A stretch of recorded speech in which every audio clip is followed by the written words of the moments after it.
වේවා. බාධක සාධක බවට පත් කරගත්තු චරිත පිළිබඳව ඔබ අසා ඇති. ව්‍යවසායකින් එකී සුවිශුද්ධ වූ මානව කොට්ටාසේ ප්‍රතිබිම්බයක්. ඉතින් ජපුර හඬේ අපි අද සූදානම් වෙන්නේ ජපුර ව්‍යවසායකත්ව විද්‍යාර්ථීන් සිය දෙනෙකු සමග අපේ බ්‍රේන්ස්ටෝම් සංවාදය රැගෙන යන්නයි. අනුරාධ. හොඳයි විමර්ශා. ඉතින් මේ බ්‍රේන්ස්ටෝම් 2020 මේ වේදිකාවට අද දින සපබින සිටින අපගේ ව්‍යවසායකින් සිය දෙනෙක් පැමිණ සිටිනවා. අපි ඔවුන් හඳුනාගෙන සිටිමු. ඉතින් ප්‍රථමයෙන්ම ශ්‍රී ලංකා ආයතනයේ නිර්මාතෘවරයෙක් මෙන්ම ඒ කළමනාකරන අධ්‍යක්ෂක වශයෙන් කටයුතු කරන දුලංජන විතානගේ සොයුරා අයුබෝවන් කියා පිළිගන්නවා. එමෙන්ම ඉනොක්සා සොලියුෂන්ස් නිර්මාතෘ මෙන්ම එහි කළමනාකරන අධ්‍යක්ෂක ලහිරු සම්පත් සොයුරා.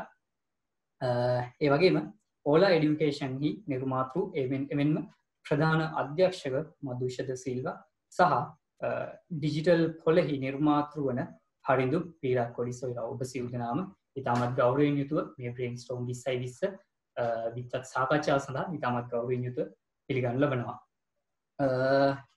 ඉතින් විමර්ශා මේ ගෙවී යන හෝරාව ඉතාමත් බුද්ධිමය වශයෙන් වැදගත් හෝරාවක් වෙයි අපගේ කළමනාකරන පීඨයේ උපාධි අපේක්ෂක ඕනම සොයුරෙක්ට. ඒ වගේම අනාගතයේදී ව්‍යවසායකයෙකු වන්න, ව්‍යාපාරයක් පටන් ගන්න කීනමවන ඕනෙම කෙනෙකුට මේ වගේ කාලෙක මේ වගේ බුද්ධිමය සාකච්ඡාවක වටිනාකමක් ලොකුවටම දැනේ. ඉතින් විමර්ශා අපි පටන් ගමු නේද?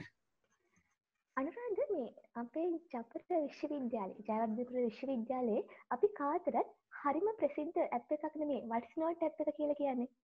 මොකද අපි හැමෝටම අවශ්‍ය හැම ලෙක්චර් නෝට් එකක්ම අපි ගන්න මේ ඇප් එකේ. ඉතින් මේ ඇප් එක ගැන දැනගත්තට කවුද මේ ඇප් එක නිර්මාණය කරපු? ඒ පිටිපස්සේ හිටපු ඒ චරිතය කවුද? අපි අද ඒ චරිතයත් එක්ක හැබැයි කතා කරන්නේ මේ වට්ස් නෝට් ඇප් එක ගැන නෙමෙයි. ඔහුගේ අලුත්ම ව්‍යාපාර අදහස වන ඩිජිටල් පොල ගැන. හරිද අයියේ? මොකක්ද මේ ඩිජිටල් පොල කියන්නේ ඇත්තටම? බොහොම ස්තුතියි ලබා දුන්න හැඳුන්වාදීමට.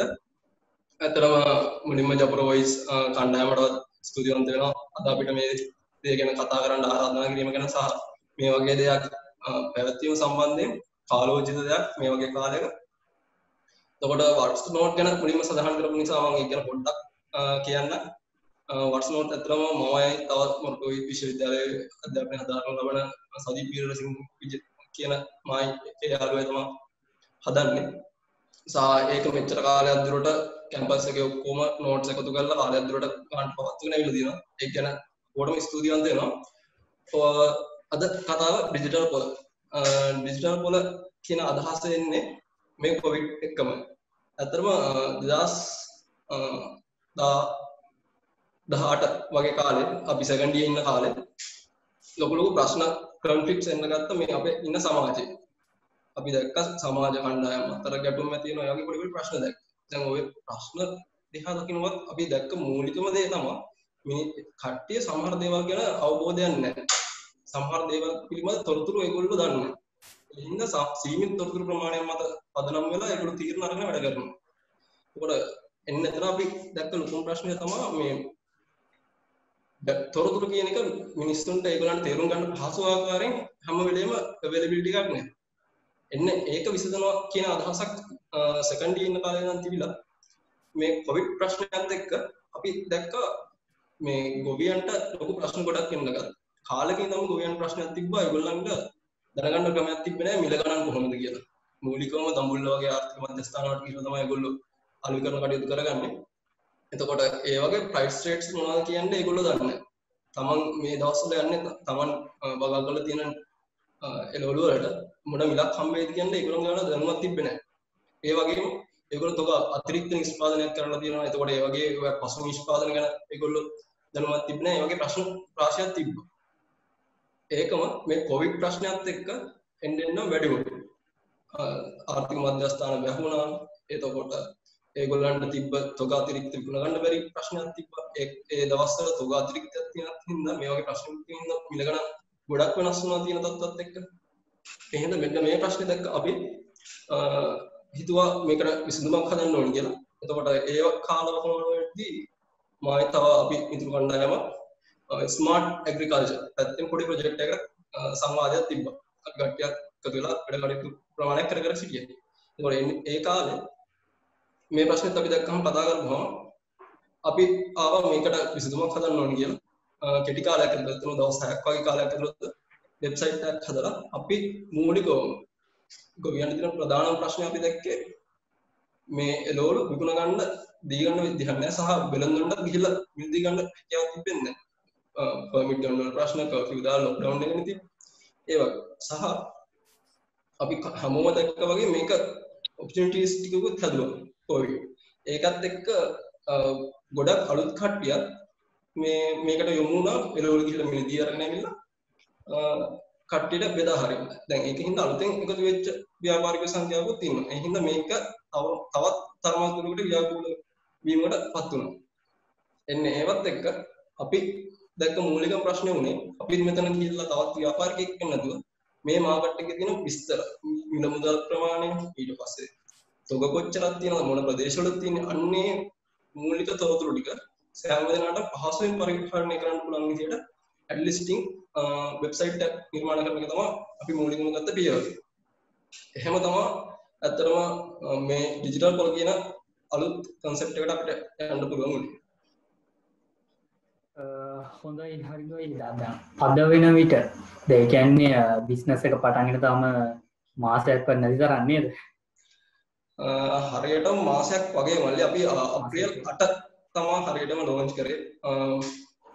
එදා ඉඳන් මේ යටවල මාසෙකුත් පොඩි කාලයක් ගත වෙලා තියෙනවා. කොහොමද මේ කට්ටියගේ ප්‍රතිචාරයම මේ අලුත් වැඩේට? ඇත්තටම මල්ලි මේ හොඳ ප්‍රතිචාර ප්‍රමාණයක් තිබ්බා. මොකද මේ කෙලින්ම ඒගොල්ලන්ට මේ වෙනද කටයුතු කරගද්දි මුලින්ම ගොවියාට පුළුවන් වුණා අවසාන වෙනදා දක්වා වගේ ගිහිල්ලා සම්බන්ධතාවයක් ඇති කරගන්න. ගොඩක් අතරමැදි සංඛ්‍යාවක් තුලින් යන්නේ නැතුව ඒ සම්බන්ධතාවය ගොඩනගන්න අපිට පුළුවන් වෙච්ච හින්දා ගොඩක් කට්ටිය මේකට කැමති වුණා. ඊට පස්සේ අපිට ගොඩක් කිව්වා මේක දිගටම කරගෙන යන්න මේ දේවල් ඔයගොල්ලෝ ඇඩ් කරන්න. ඒක ගොඩක් හොඳ ප්‍රතිචාර හම්බුණා. ඒ හින්දා අපි තාමත් දිගටම කරගෙන යනවා. මූලික අධීරය තිබ්බත් අපි තාමත් ඉන්නේ මූලික අධීරේ. අපි තාම ලොකු වෙනස්කම් වලට ගිහිල්ලා නැහැ. හැබැයි දැනටත් හොඳ ප්‍රතිචාර ටිකක් ගොවි මහතුන්ගේ භාෂාවෙන් වගේම වෙළඳ මහතුන්ටත් අපි පහසුකම් විදිහට සපයනවා. ඒගොල්ලන්ට මොන හරි හදිසි අවශ්‍යතාවයක් තියෙන දෙයක් තිබ්බොත් අපි ඒක ඒගොල්ලන්ට පහසුවෙන් හොයලා දෙනවා. ඒගොල්ලන්ට වෙහසක් වෙන්න දෙන්නේ නැතුව අපේ තියෙන network එක through අපි ඒක ඒගොල්ලන්ට හොයලා දෙනවා. ඒ හින්දා දෙගොල්ලන්ගෙම දැන් වෙනකොට හොඳ ප්‍රතිචාරයක් තියෙනවා. හොඳයි. ඒ කියන්නේ perfect information වලට ලොකු priority එකක් දීලා තියෙනවා නේද? අනිවාර්යයෙන්. හරි අපි ඉස්සරහට කතා කරමු. ඊළඟට ඉන්න අයියා ශ්‍රී ලංකා කිව්වොත් සමහර විට දන්නේ නැති වෙයි. හැබැයි කොස්පෝෂ කිව්වොත් නම් මේ ඕනම කෙනෙක් දන්න වාතාවරණයක් තමයි ජයවර්ධන විශ්වවිද්‍යාලේ තියෙන්නේ. දුලංජන අයියේ. මොකද්ද මේ කොස්පෝෂ? කොහෙන්ද මේ concept එක පටන් ගන්නෙ? කියන්නකො බලන්න. මේක පටන් ගන්නේ ඇත්තටම ඊට අවුරුදු 4කට කලින්. මේකත් එක්ක ගොඩක්ම අපේ ගමේ තියෙන ලොකු පළදාවක් තියෙන ශාකයක් තමයි කොස් කියන්නේ. ඒක විශාල වශයෙන් අපත යන ඕනම තැනක අපි අපේ ගම විතරක් නෙවෙයි ලංකාවේ තියෙන පළදාවෙන් 80%කට එහා පැත්ත අනිවාර්යයෙන්ම පරිභෝජනය සාමාන්‍ය පරිභෝජනයෙන් අයින් කරත් 80%කට එහා පැත්ත ප්‍රමාණයක් අපත යනවා. ඒකත් එක්ක අපි ඔක දැක්කා විශ්වවිද්‍යාලයට ඇතුළත් වුණාට පස්සෙත් විශ්වවිද්‍යාලයට ඇතුළත් වෙන්න පෙරත් අපි දැක්කා මෙච්චර මේ අපත යන සම්පත් ප්‍රමාණය මේක ලංකාවට උපයෝජනය කරන්න පුළුවන් සම්පතක් නේද කියලා සහ උපයෝජනය කරන්න පුළුවන් සම්පත් විශාල ප්‍රමාණයක් අපි දැක්ක මේ නිකන් අපත යනවා. ඉතින් ඒකත් එක්ක අපිට තෝරගන්න පුළුවන් ළඟම සහ හොඳම මාතෘකාවක් විදිහට අපි කොස් කියන දේ දැක්කා. ඒකත් එක්ක කෘෂිකර්ම අමාත්‍යාංශයත් එක්ක කතා කරලා ඒ වගේම ජයවර්ධන විශ්වවිද්‍යාලයේ ITI එක IDB කුඩා ව්‍යාපාර සංවර්ධන අංශය ව්‍යවසාය සංවර්ධන අධිකාරිය ඔය වගේ රාජ්‍ය යාන්ත්‍රණයත් එක්ක එකතු වෙලා අපි අලුතෙන් ජයවර්ධන විශ්වවිද්‍යාලය ඇතුලේ පරීක්ෂණ ආරම්භ කරා. මොනවද මේ කොස් කියන දේ ආර්ථිකයට නිවැරදි උපයෝජනය කරගන්න කොස් කියන දෙයින් අපිට කරන්න පුළුවන් කියලා. ඒකත් එක්ක කොස් කියන ගහ විශාල වශයෙන් මුදුන් මුලක් තියෙන හොඳ වනාන්තරයකට හොඳ උචිත ශාකයක්. ඉතින් ඒකත් එක්ක අපිට මේ කොස් කියන දේ වවන්න පුළුවන් නම් මිනිස්සු කොස් කියන දේ කපන්න නැතිව ආර්ථික භෝගයක් විදිහට වවන්න එහෙම විශාල වශයෙන් කැලවල අපිට කරන්න පුළුවන් කියලා අවබෝධ වුණා. ඉතින් පරිසර හානිය සම්පූර්ණ 100%ක් නවත්තන්න පුළුවන්. ඒ කියන්නේ පරිසර හානිය වෙනත් භෝගයකට සාපේක්ෂව 100%ක් නැහැ. ඉතින් එවැනි වාතාවරණයත් එක්ක කිසිම කොස්ට් එකක් නැතුව ආර්ථිකයට විශාල වශයෙන් උපයෝජනය කරලා විශාල අගයක් එකතු කරන්න පුළුවන් ශාකයක් විදිහට අපි ඔක දැක්කා. විශේෂයෙන් මාකටිං ඩිපාර්ට්මන්ට් එක මතක් කරන්න ඕනේ. ඩිපාර්ට්මන්ට් එකත් එක්ක එකතු වෙලා අපි සර්වේ එකක් කරනවා. සර්වේ එක කරලා අපි හොයාගන්නවා කොස් කියන දේ මිනිස්සු මොන විදිහට කන්න කැමති කියන දේ. ඒ කැමති කියන දේත් එක්ක අපි ඒ දත්තත් අරගෙන යනවා ප්‍රොසෙස් එකට ගිහිල්ලා අපේ ලයිබ්‍රරි එක ඒ වගේම අපේ ඉන්න ආචාර්ය මහාචාර්යවරු දැනුමත් එක්ක ගොඩක් දේවල් ස්ටඩීස් කරනවා. අවුරුද්දක් විතර තිස්සේ අධ්‍යයනය කරලා පොස් ගැන ගොඩක් දේවල් ඉගෙනගෙන අපි අලුත් දේවල් හොයන්න පටන් ගත්තා. ඉතින් ඒකත් එක්ක බිහි වුණු නිර්මාණ රාශියක් අතරින් එක නිර්මාණයක් තමයි පොස් පෝෂක කියලා එළියට ආවේ. ඒකට විශේෂයෙන් මෙතන ඉන්න අයත් ගොඩක් අය උදව් කරා.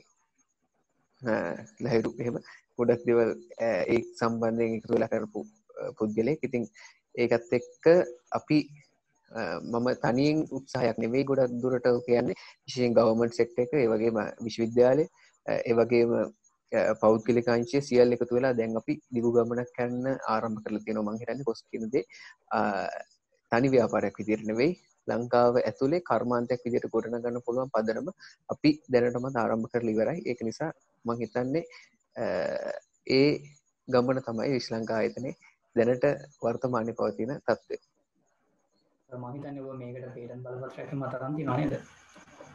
ඔව් එළියට දාන ආයතනයෙන් එළියට දාන සියල්ල අපි පේටන්ට් බලපත්‍ර අරගෙන ඒ වගේම වෙළඳ නාමය ට්‍රේඩ්මාර්ක් එක අරගෙන ඒ සියල්ල නීතිමය පැත්තෙන් බලාත්මක කරන්න පුළුවන් විදිහට තමයි අපි ගන්නෙ අපේ අයිතිය. මොකද බුද්ධිමය දේපල කියලා දෙයක් තියෙනවා. ඉතින් ඒකත් එක්ක අපි විශ්වවිද්‍යාලය සහ අපේ දේවල් තියාගෙන අපි රටට මේ දේවල් ලබා දෙනවා. හොඳයි විමර්ශා. අනිරාට අපි දැන් අපේ මේ සම්පත් අයියත් එක්ක කතා කරමු. මම මේ සම්පත් අයිය කිව්වට මේ අපේ ගොඩක් අය අයියව අඳුරන්නේ බයෝ අයිය කියලා. ඉතින් මේ දක්ෂ software developer කෙනෙක් වෙන මේ අයියා මම දන්න විදිහට මේ ලොකු ව්‍යාපාරයක් කරනවා. ඉතින් සම්පත් අයිය චුට්ටක් මේ අපිට කියන්නකෝ මේ අයියලාගේ බිස්නස් එක ගැන. ඔව් නංගි මගේ බිස්නස් එක තමයි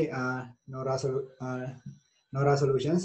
අපි ඒකෙදි කරන්නේ software develop කරන එක. ඔය කියන්නේ mobile application, web application ඕනේ වර්ගයක software එකක්. ඉතින් මේක පටන් ගන්නේ මට 2017 හම්බ වෙනවා මේ මැනිකක්. ඉතින් ඒ මැනික තමයි මගේ ඩිග්‍රී එක. අයි මම මේකට මැනිකක් කියලා කිව්වේ අපිට මේකෙදි ආවරණය කරනවා මැනේජ්මන්ට් පැත්තත් IT පැත්තත්. ඉතින් IT මැනේජ්මන්ට් දෙකම එකතු වුණාම ගොඩක් පවර්ෆුල්. මොකද මැනේජ්මන්ට් දන්න එක්කෙනෙක් IT දන්නේ නැහැ, IT දන්න එක්කෙනෙක් මැනේජ්මන්ට් දන්නේ නැහැ. මොකද මේ ඒ දෙකම දන්න එක්කෙනෙක්ට ලොකු දෙයක් කරන්න පුළුවන්. හැබැයි අපි ගොඩක් කට්ටිය ඒක මුලදී තේරුම් ගන්න නැහැ. මටත් මුලදී තේරුන්නේ නැහැ. ඊට පස්සේ මම කැම්පස් සයිඩ්ලා මගේ බිස්නස් කරන්න දින ආසාවට පොඩි බිස්නස් වගේක් කරා. ඇත්තටම ඒව අසාර්ථක වුණා. ඊට පස්සේ මට තේරිච්ච දෙයක් තමයි බිස්නස් එකක් කරද්දී කවුරුත් කියන පළියට කරලා වැඩක් නැහැ. අපි අපේ ස්කිල් එක කරන්න ඕනේ. ඊට පස්සේ මම බැලුවා මොකද්ද මගේ ස්කිල් එක කියලා. ඒතර මට එහෙම ස්කිල් එකක් තිබුණේ නැහැ. ඊට පස්සේ මම කරේ ඊට පස්සේ තේරිච්ච දෙයක් තමයි මේ IT වලට ලොකු ඩිමාන්ඩ් එකක් මාකට් එකේ තියෙනවා කියලා. ඉස්සරහටත් අනිවාර්යයෙන්ම හැමදේම IT මත තමයි පදනම් වෙන්නේ කියලා. ඊට පස්සේ මම ලොකු කාලයක් අරගෙන ඒ ගැන අධ්‍යයනය කරා. ඊට පස්සේ ඒ ගැන අධ්‍යයනය කරලා මම ගිය අවුරුද්දේ කියන්නේ 2019 පළවෙනි මාසයේ වගේ තමයි වැඩ කටයුතු පටන් ගන්න තීරණය කළා. ඉතින් අපි ඇත්තටම එක වැඩ නිසා බැරි වුණා. හැබැයි අපේ රටේ සිදුවන අවාසනාවන්ත සිදුවීම පාස්කු බෝම්බ ප්‍රහාරය. ඒ නිසා කැම්පස් එක මාසයකට ආසන්න කාලයක් වහලා තියෙනවා. ඇත්තටම මේ කාලේ ගෙදරට ලෙන්න ගමන් මම කරේ පුළුවන් තරම් වැඩ කරලා මගේ බිස්නස් එක පටන් ගන්න ඕනි. ඒ කියන්නේ බෑග්ග්‍රවුන්ඩ් එක හදාගත්ත එක. ඊට පස්සේ කැම්පස් පටන් ගන්නේ කියන්නේ පස්වෙනි මාසේ 15 මම මතක විදියට ඒ වෙද්දී මම මගේ ව්‍යාපාරය එදා පස්වෙනි මාසේ 15 පොඩියට පටන් ගන්නවා. ඉස්සෙල්ලාම අපි මම පටන් ගත්තේ Nora web design කියලා. අපි ඉස්සෙල්ලාම කරේ වෙබ්සයිට් නිර්මාණය විතරයි. හැබැයි පස්සේ අපි මොබයිල් ඇප්ලිකේෂන් වලටත් ඕනි විදිහක සොෆ්ට්වෙයාර් නිර්මාණය කරන්න පුළුවන් තත්ත්වයක ආව නිසා අපි අපේ නම වෙනස් කරනවා ඉනොක්සා සොලියුෂන් කියලා. ඉනොක්සා සොලියුෂන් කියන්නේ ඉනොක්සා කියන්නේ ඉනෝවේෂන්. ඒ කියන්නේ අපේ ස්ලෝගන් එක තමයි innovation forever. අපි හැම වෙලාවෙම ඒ කියන්නේ අලුත් දෙයක් නව්‍ය දෙයක් වෙනස්ම විදිහකට අපේ කස්ටමර් කෙනෙක්ට හරි අපේ නිර්මාණයක් වෙළඳපොළ ඉදිරිපත් කරද්දී හරි අපි ඉදිරිපත් කරන්න තමයි බලාපොරොත්තු වෙන්නේ. ඇත්තරම ඉනොක්සා කියන්නේ අපි ඉනොක්සා විදිහට අලුතෙන් පටන් ගත්තේ දෙයින් අපි කරන්නේ අපේ කස්ටමර්ස්ලාට අපි කවුරු හරි අපෙන් අලුත් ඒ කියන්නේ වෙබ්සයිට් එකක් හරි මොකක් හරි සොෆ්ට්වෙයාර් එකක් හදලා දෙන්න කිව්වොත් දැනට මාකට් එකේ නැති අලුත්ම විදිහේ රික්වයර්මන්ට් අනුව අලුත්ම විදිහේ ෆීචර්ස් එක්ක අපි ඔවුන්ට හදලා දෙන එක තමයි මේ ඉනොක්සා සොලියුෂන් ප්‍රයිවට් ලිමිටඩ් එකෙන් මම කරන්නේ. හොඳයි. එහෙනම් මම ඊළඟට හැරෙන්නේ මදුෂයි අධ්‍යාවට ඕලා එඩියුකේෂන් හි නිර්මාතෘවරයෙක් විදිහට කටයුතු කරන මදුෂදි සිල්වා. අයියේ මොකද්ද මේ ඇප් එක? අපිට දෙන්නකෝ බලන්න මේක ගැන හදන්න බලන්න. දැන් ඇත්තටම කතා කරොත් මේ පහුගිය මාස දෙක තුන කොවිඩ් වසංගතයේ එක්ස්චේන්ජ් එක 200ක 300කටත් වඩා ලොකු පිබිදීමක් තමයි e-learning ක්ෂේත්‍රය. ඒ කියන්නේ දැනට ලංකාවේ ඉන්න විශාල මහා පරිමාණයේ software companies ඉඳලා සාමාන්‍ය freelancing web developing කරන ගොඩක් අය උතුම් ආසාවෙන් සහ බොහොම තමන්ගේ වැඩ කටයුතු කරගෙන යන ක්ෂේත්‍රය තමයි e-learning කියන සෙක්ටර් එක. හැබැයි ඒ සෙක්ටර් එකේ පොඩ්ඩක් අපි සැරිසරලා බලුවොත් පොඩ්ඩක් ඒක ගැන පොඩි රිසර්ච් එකක් කරොත් අපිට තේරෙනවා ඊටාම කොස්ට් එක වැඩි. ඒ කියන්නේ අපි එකෙන් ප්‍රොඩක්ට් එකක් හදද්දී ගුරුවරයෙක් නම් අපි ක්ලාසස් කරනවා නම් මේ වගේ තමන්ගේම කියලා ක්ලාස් එකක් කරනවා නම් සමහරවිට තමන්ගේ ක්ලාස් එකට e-learning platform එකක් හදා ගන්නවා කියන එක ලොකු කොස්ට් එකක් යන ප්‍රොඩක්ට් එකක් බවට පත් වෙනවා. සාමාන්‍යයෙන් ඒක අඩුතරමේ 300,000 වලට වඩා උඩින් තියෙන ප්‍රොඩක්ට් එකක් අනිවාර්යයෙන්. ඒතකොට අපි දකිනවා ගොඩක් මහා පරිමාණින් এডুকেෂන් එකේ ඉන්න ආයතන ඉන්ස්ටිටියුට්ස් වලට තමන්ගේ ඉන්වෙස්ට්මන්ට් එකක් කරලා තනියෙන් e-learning platform එකක් තමන්ට වෙනම හදාගන්න පුළුවන්. හැබැයි ලංකාවේ ඊට අමතරව ටියුෂන් ක්ෂේත්‍රයේ ඉන්න තවත් බොහෝ පිරිසක් ඉන්නවා තමන්ට තනියෙන් ඒ වගේ ඉන්වෙස්ට්මන්ට් එකක් කරන්න අමාරුයි. ඒකට ඕන්ලයින් এডুকেෂන් කරාස් කරන්නේ අපි කොමන් ප්ලැට්ෆෝම් එකක් හදලා තියෙනවා. එක පැත්තකින් මොබයිල් ඇප් එකක් සහ වෙබ්සයිට් එකක්. කොමන් ප්ලැට්ෆෝම් එකට අපිට සම්බන්ධ වෙන්න පුළුවන් ඕනෑම ගුරුවරයෙක්ට සම්බන්ධ වෙලා අදාළ රෙජිස්ට්‍රේෂන් එක කරාට පස්සේ අපි යාට ඒ ප්ලැට්ෆෝම් එක ලබා දෙනවා. එයාගේ පන්තිය අන්තර්ජාලය ඔස්සේ කරගෙන යන්න. ඒකේ වෙනස්කම තමයි දැනට අපිට තියෙන මේ Zoom සහ Skype එහෙම තමයි ටීම් ඇප් එකකට වඩා තියෙන වෙනස්කම තමයි අපේ ඇප් එකේ අපි අවස්ථාව දෙනවා රෙකෝඩ් වීඩියෝ එකක් ළමයාගේ විභාගයේ අවසන් වෙනකම්ම ළමයාට ඒක නරඹන්න හැකියාව ලැබෙන්න. උදාහරණයක් විදිහට අපි දැන් මේ රෙකෝඩ් කරන මේ වෙබිනාර් එකට ළමයෙක්ට මේ වෙලාවේ සම්බන්ධ වෙන්න බැරි වුණොත් සමහරවිට ළමයාට පුළුවන් තව පැය දෙක තුනකින් එහෙම නැත්නම් ඒ පාඩම මේ විදිහටම බලන්න. ඒ වගේම ගුරුවරයාට තියෙන ප්‍රශ්න යොමු වෙබ්සයිට් එක ඒ වගේම ගුරුවරයාට පේමන්ට් එක ලබා ගැනීමේ අවස්ථාවක්. මොකද Zoom වගේ ඇප් එකකින් අපිට පේමන්ට් එකක් ලබා ගන්න හම්බ වෙන්නේ අපි අපේ මොබයිල් ඇප් එක කරා ළමයාගේ සහ ගුරුවරයා අතර සිදු වෙන මූල්‍යමය ගනුදෙනුවටත් අපි තාක්ෂණික පහසුකම සපයලා දීලා තියෙනවා. ඔල්රෙඩි අම්ම දන්නේ මොකද අපිට අවස්ථාවක් තියෙනවා සාමාන්‍ය ටියුෂන් හෝ සාමාන්‍ය ලර්නින් කියන කන්සෙප්ට් එක එකපාරම ඔළුවට දෙන ට්‍රැඩිෂනල් නමකට වඩා පොඩක් වෙනස් ඉන්ටර්නැෂනල් බ්‍රෑන්ඩ් එකක් තත්ත්වයේ නමකට යන. ඒ නිසා ඒක ඇතුලේ මීනින්ග් එකක් තියෙන ඔන්ලයින් ලර්නින් ඇප් කියන අකුරු OLA කියන අකුරු තුන එකතු කරලා අපි තව O එකක් ඉස්සරහට දාලා තමයි යෝලා කියන නම එක කරන්නේ. මේක තමයි අපේ මේන් කතාව ඔන්ලයින් ලර්නින් ඇප් එකේ. දෙවැනි එක තමයි අපි දැනට කරගෙන ක්ලයන්ට්ස්ලා කිහිප දෙනෙක්ටම ඔවුන්ට වෙනමම විශේෂ වූ. ඒ කියන්නේ මම කිව්වට කලින් ටිකක් ලොකු ඉන්වෙස්ට්මන්ට් එකක් කරන්න පුළුවන් clients තෝරගෙන උන්ට වෙනමම ඔවුන්ගේ අවශ්‍යතාවයට ගැලපෙන මොබයිල් e-learning සඳහා අවශ්‍ය මොබයිල් ඇප් සහ වෙබ්සයිට් නිර්මාණය කරගෙන යනවා.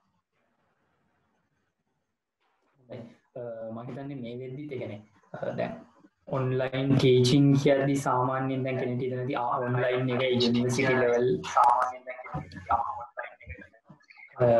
යුනිවර්සිටි ලෙවල් එකකින් යනවා නැත්නම් එහෙම කියලා. හැබැයි අයියාගේ මේ O lab එක හරහා O level සහ A level මේ වගේ පන්ති වලට පවා මේ ටියුෂන් පටන් ගෙන තියෙනවා නේද? ඔව් ඒ කියන්නේ මේකේ දැනට අපි 6 වසරේ ඉඳලා 13 වසර වෙනකම්ම සබ්ජෙක්ට්ස් මේකේ තියෙනවා. ඒ වගේම edexcel cambridge london O level subjects මේකේ තියෙනවා.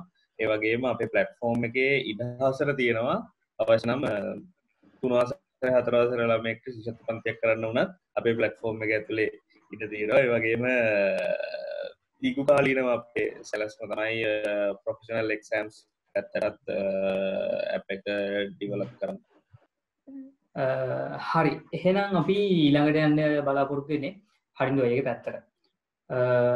දැන් හරිඳු අයියා පටන් ගන්නවා ඩිජිටල් පොලක්. එතකොට පටන් ගන්නෙත් මේ COVID-19 මේ වසංගත කාලවකවානුවේ. හරිඳු අයියා මට කියන්න පුළුවන්ද දැන් සාමාන්‍යයෙන් මේ වගේ ආර්ථික වශයෙන් සමාජීය වශයෙන් අර්බුදයක තිබෙන කාලෙක කොහොමද මේ වගේ නව ව්‍යාපාරයක් නේ අලුතෙන් කොහොමද බිස්නස් එකක් පටන් ගන්නේ? ඔව් වාකියෝ වගේ දැන් මේක බාහිර පරිසර ව්‍යාපාරයක් පැත්තෙන් බලනවා නම් බාහිර පරිසරයේ ඇති වෙච්ච හදිසි වෙනස් වීම අපිට හිතා ගන්නත් බැරි වෙන විදිහේ ලෝකෙම හිතා ගන්න බැරි වෙන විදිහකට වෙච්ච වෙනස් වීම. ඒතර මේකත් එක්ක පොසිටිව් ඒක තියෙනවා. සෙල්ෆ් අය දිනදා මේ හරි හම්බ කරගන්න කට්ටියට ලොකු පාඩුවක් වෙනවා තියෙනවා. මේකෙන් ආපු හොඳ පැති ගොඩක් තියෙනවා. එකක් අපිට බැලුවමට අපේ ඉතින් බැලුවත් අපිට අර තිබ්බ ඒකාකාරී ජීවිතෙන් ඉඳලා අපිට ඇත්තටම ජීවිතේ නිදහස් වෙන්න පුළුවන්. අපිට ගෙදර දොර වැඩ කටයුතු ටික කළා දැන් කට්ටිය ගොවිතැන් කටයුතු වලට මාරුලා තියෙනවා. වෙලා තියෙන අනිත් මිනිස්සු ගැන හොයලා බලන්න නැතිකම හින්දා හෝ අපි අනිත් කට්ටිය ගැන හොයලා බලන්න වගේ දෙයකට නඹුරු වෙලා තියෙනවා. අපි එකපාරටම අවුරුදු ගානක් පස්සට ආවා වගේ. කලින් අපි පොඩි කාලේ හිටපු නිදහස මත අපේ මොකටම ලැබිලා තියෙනවා. ඒකත් වෙච්ච එක ලොකු වෙනසක්. ඒක මම දකින්න පොසිටිව් එකක් විදියට. ඒ වගේම පැත්තට විශ්මාඩි වල ඒ වගේ. එතකොට බිස්නස් පැත්තට එනකොට මදුෂයත් කිව්වා e-learning ඊට පස්සේ e-commerce ඒ වගේ ගොඩක් පැති. e-commerce තෝ දැන් අපිට ෆාමසි ඉන්න කන කෑම එකේ essential එක දක්වා හැමදේම ගෙදරට ඩිලිවර් කරගන්න පුළුවන්.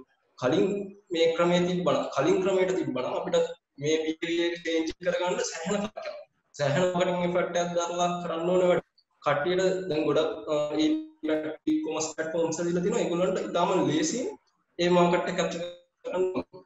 ඒක මේ කාලේ වෙච්ච වාසියක්. ඒ වගේ වාසියක් වුණා ඇත්තටම ඩිජිටල් වලට අපිටත් හම්බුනේ. අපි කාලයක් දැක්ක මේ ප්‍රශ්නේ තියෙනවා. මිල ගණන් වල තොරතුරු available නැති ප්‍රශ්නේ තියෙනවා අපි දැක්කා. ඒකේ අපිටත් ඇත්තටම මේකේ මිල ගණන් ගන්න එක ලොකු ප්‍රශ්නයක් තිබ්බා. අපි අද භාෂාවෙන් කතා කරලා තිබ්බා. ඒකේ නිශ්චිත මිල ගණන් ප්‍රශ්න. ඊට පස්සේ මේකත් එක්ක ආපු මේ අවස්ථාවත් එක්ක අපිට පුළුවන් වුණා මේක ඔපචුනිටි එකක් මේ ප්‍රශ්නේ විසඳන්න අලුත් නිර්මාණයක් කරන්න. එතනදී අපි මූලික වශයෙන්ම තීරණය කරගන්න ඕනේ අපිට සාමාන්‍ය බිස්නස් කෙනෙක් මෙතනින් අපි 4 දෙනාටම වගේම ඕගොල්ලන්ට මොන හරි අදහස් තියෙනවා අපිට මුලින්ම වෙන්නේ ලොකුම අදහස්. කියන්නේ අපේ end goal එක තමයි අපිට මුලින්ම හිතෙන්නේ. ඒකට තමයි අපිට ආසාව ඇති වෙන්නේ. අපි කවදා හරි මේක මෙහෙම වෙනස් කරනවා කියන දේට තමයි අපිට ආසාවක් ඇති වෙලා අපි ඒක ගැන තමයි හිතන්නේ. අන්න ඒක සමහරක් කරන පොඩි වැරද්දකුත් වගේ නෙමෙයි අතර වැරද්ද. එතනදී අපි අපේ ඇම්බිෂන් එක තියෙද්දි අපි බැලුවා අපිට මේ අවස්ථාවේදී මොකක්ද කරන්න පුළුවන් හොඳම දේ කියලා. මොකද තියෙන්නේ ලොකු ප්‍රශ්නයක අපිට එහෙම යන්න බෑ. අපි ආරක්ෂා වෙන්න ඕනේ. නැත්තම් සමාජයටත් එක්ක ලොකු බලපෑමක් එනවා. දැන් මේ ඔක්කොම කාරණා සාධක හිතලා බලලා මම කලින් කිව්වා වගේ අපිට මේක එක්ස්ටර්නල් එන්වයරන්මන්ට් එකේ වෙච්ච දෙයක්. ඒක අනිත් පැත්ත තමයි අපි බලන්න ඕනේ අපේ ඉන්ටර්නල් එන්වයරන්මන්ට් එක හොඳට තියෙන්න ඕනේ. අපිට දෙයක් අවුත් කරන්න. ඇත්තටම කලින් කිව්වා වගේ මම ඒ දවස්වල අපි කට්ටියක් එකතු වෙලා ඇග්‍රිකල්චර් පැත්තෙම පොඩි ස්ටාර්ට්අප් එකකට වැඩ කරගෙන හිටියේ. එතකොට මම ඒ කට්ටියත් එක්ක කතා කරා. ඇත්තටම මේ ටීම් එක මතක් කරන්න ඕනේ මේ වෙලාවේ නවෝත් මොවින් පසන් නිපුණ අරවින්ද දේශාන් මේ අපි 7 දෙනා තමයි මේ අදහස ආපු ගමන් කට්ටිය එක කතා කරගුවම කට්ටියගෙම හොඳ ප්‍රතිචාර තිබ්බා. අපි මේ කොහොමද ස්කේල් කරගන්නේ මේකේ මොනවද තියෙන පැති ඒ දේවල් එක කතා කරලා අපි බැලුවා මේ කොහොමද ඉක්මනටම ලේසින් විදිහට අපි එළියට දෙන්නේ මේක කොහොමද තත්යකට හෝ ඊට වර්ෂන් එකෙන් හරියගෙන මිනිමම් අපේ කෝස් සර්විස් එක මිනිමම් විදිහට අපි කොහොමද ඉක්මනට මේක මාකට් එකට දාන්න අපි කට්ටිය එකතු වෙලා තීරණය කරා මේක ඇඩ් ලිස්ටිං වෙබ්සයිට් එකක් විදිහට පබ්ලිෂ් කරනවා. එතනදී අපිට මෙතනදී ඩොමේන් වලට දැන් සාමාන්‍ය වෙබ්සයිට් එකක් ඩොමේන් වලට කොස්ට් එකක් යනවා සර්වර් එකට ඊට පස්සේ අපි ප්ලගින්ස් වගේ යූස් කරනවා නම් WordPress වගේ පාවිච්චි කරද්දී ඒ වගේ දේවල් වලට ලොකු කොස්ට් එකක් යනවා. අපි මෙතනදී මුලින්ම කරේ නිකන් normal HTML page එකක් තමයි අපි හැදුවේ. සාමාන්‍යයෙන් කියනවනම් static page කියලා අපි කියනවා. ඒ කියන්නේ එච්චර ලොකු සංකීර්ණ දේවල් තිබ්බේ නැහැ. පොඩි සබ් වෙබ්සයිට් එකක් දවස් දෙකකින් අපි මුලින් නිර්මාණය කළා තමයි. ඊට පස්සේ කාලයත් එක්ක තමයි අපි වෙබ්සයිට් එක වැඩි දියුණු කරලා ඉස්සරහට ගෙනාවා. එතනදී අපිට වෙච්ච තිබ්බ වාසිය කියන්නේ අපි එන්වයරන්මන්ට් එකේ තිබ්බ ප්‍රශ්නය හිතන අපි යම් තාක් දුරකට හොඳින් අඳුරගෙන ඒකට එක්ස්ටර්නල් බේස් එකට ගැලපෙන විදිහට අපිට දෙන්න පුළුවන්. ඒක මත අපිට මේ ආපු ඔපචුනිටි එක හොඳ තැනකට ගේන්න පුළුවන් වෙනවා කියන එක මම හිතනවා. හොඳයි. ඒ කියන්නේ ඊටමත් කෙටි කාලයකදී අලුත් කන්සෙප්ට් එකක් ඩිවෙලොප් කරලා ඒක බිස්නස් එක ප්‍රොඩක්ට් එකක් විදිහට එළියට ගේන්න පුළුවන් කියන්නේ ඇත්තටම අර හොඳ කන්ටින්ජන්සි අප්‍රෝච් එකක් නේද මංස. මට මේ අන්තරාදී හිතේදී මේ අර කුමාරතුංග මුනිදාසන් කියලා තියෙනවා නේද මේ ලොව අලුත් දැන් නැතකන ජාතිය ලොව නොනගී කියලා. අර ඒක හරියටම මේ අයලා මේ වෙලාවේදී හරියටම පාවිච්චි කළා වගේ මට දැනෙන්නේ. අනිවාර්යෙන්ම. හරි මන්ස වාඩයි අවස්ථාව. හොඳයි මම දැන් හැරෙන්නේ මේ මදුෂය විදිහට. අයියේ මේ කොරෝනා වසංගතයත් එක්ක කියන්නේ ලෝකයේ දැවැන්ත රටවල් පවා කඩාගෙන වැටලා තියෙන්නේ. දැවැන්ත ව්‍යාපාර අඩපණ වෙලා තියෙන්නේ. ඒ වගේ අවස්ථාවක අපි මදුෂයයට එන අයිඩියා එකක් අලුත් බිස්නස් එකක් පටන් ගන්න. ඉතින් මේ වගේ මුළු ලෝකෙම කොරෝනා වසංගතයත් එක්ක අඩපණ වෙලා තියෙනකොට අයියා කොහොමද මේ කාලවකවානුව අවස්ථාවක් කරගත්තේ අයියගේ මේ ව්‍යාපාරය පටන් ගන්න? ඇත්තටම කිව්වොත් මෙහෙම දෙයක්ත් තියෙනවා. දැන් අපි ඇත්තටම ටීවී එකේ වගේ දැක්කට ලෝකේ විශාල රටවල් අඩපණ වෙලා කියලා. ඇත්තටම ගත්තොත් අධ්‍යාපන ශාස්ත්‍රය වගේ පැත්තෙන් බැලුවොත් ඇමරිකාව, ඊට පස්සේ යුරෝපේ, ඉතාලිය, බ්‍රිතාන්‍ය වගේ රටවල් ඒ පැත්තෙන් ඇත්තටම අඩපණ වෙලා නැහැ. හේතුව ඒගොල්ලෝ අඩපණ වෙලා නැත්තේ අපේ වගේ නෙමෙයි. ඒගොල්ලන්ගේ අධ්‍යාපන ශාස්ත්‍රය ඇතුළට ඒගොල්ලෝ තාක්ෂණික ගොඩාක් දුරට භාවිත කරනවා. ඒ කියන්නේ අපේ වගේ ළමයි 2000 3000ක් එක නගරයකට එක දවසේ හවස ඇවිල්ලා බස් එකේ ගෙදර යන සංස්කෘතියක් ට්‍රැෆික් ඔක්කොම හදාගෙන රෑ වෙලා ගෙදර ගිහිල්ලා මයින්ඩ් පාඩම් කරන්නවත් වෙලාවක් නැති වෙන විදිහේ සංස්කෘතියක් අපිත් ඒ සංස්කෘතිය කොටස් කරුවෝ. හැබැයි එහෙම සංස්කෘතියක් ඒ රටවල් වල නැහැ. ඒ වගේම විශ්වවිද්‍යාලය වුණත් හැමලේම ලෙක්චර්ස් වලට භෞතිකවම යන්න අත්‍යවශ්‍යතාවයක් ගොඩක් විශ්වවිද්‍යාල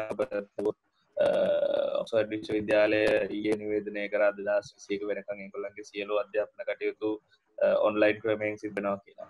ඒ වගේම අපි වුණත් දැනට විදේශ විශ්වවිද්‍යාල සමග එකතු වෙලා කරන අපේ වැඩිදුර අධ්‍යාපන කටයුතු කිසිම දෙයක් කොරෝනා වෛරස් එක නිසා නතර වෙලා නැහැ. ඒවා වැඩිපුරත් එක්ක කරනවා. එතකොට ඒ සියලුම දේවල් වෙලා තියෙන්නේ අපි හරියට බැලුවොත් නම් ඒගොල්ලෝ ගොඩාක් අධ්‍යාපනයට තාක්ෂණය යොදා ගන්න. අපේ තිබුණු වැරද්දක් තමයි අපි අධ්‍යාපනයට තාක්ෂණය යොදා ගන්න එකටකින් බයයි, තාමත් බයයි. තවත් පැත්තකින් අපේ තමයි ඒ සඳහා හරියටම පුරුදු නැහැ. ඒ නිසා අපි පුරුදු නැති නිසා පුරුදු කරමු කියලා වගේ හිත හදාගෙන ඉන්නවා. එතකොට හැබැයි අපි හරියට ප්‍රෙඩික්ට් කරලා බැලුවොත් තව අවුරුදු 10කින් දැන් ඔය අහපු ප්‍රශ්නට හරියට උත්තරයට ආවොත් ඔය අහුවේ කොහොමද මේ වගේ කාලෙකදී මේ වගේ බිස්නස් එකකට අයිඩියා එකක් ආවේ සහ ඒක ඩෙවලොප් කරන්න chance එක ගත්තේ කියලා. එතනදී බැලුවොත් මේක කොහොමද අවුරුදු 10කින් වෙන්න තිබ්බ දෙයක් පොඩ්ඩක් වගේ දැන් අපි බලන්න ෆාස්ට් ෆෝවර්ඩ් කරාම නෑ ඉක්මනට බලන්න පුළුවන් වෙන්නේ. ඒ වගේ සිටුේෂන් එකක් ලෝකේ ඇති වෙන්නේ අවුරුදු 10කින් විතර කොහොමද වෙන්න තිබ්බ දෙයක් එකපාරම ඉක්මනට වෙන්න ගත්තා. ඉතින් ඒකට ඇඩප්ට් වෙන්න තමයි අපි එතෙන්ට ආවේ.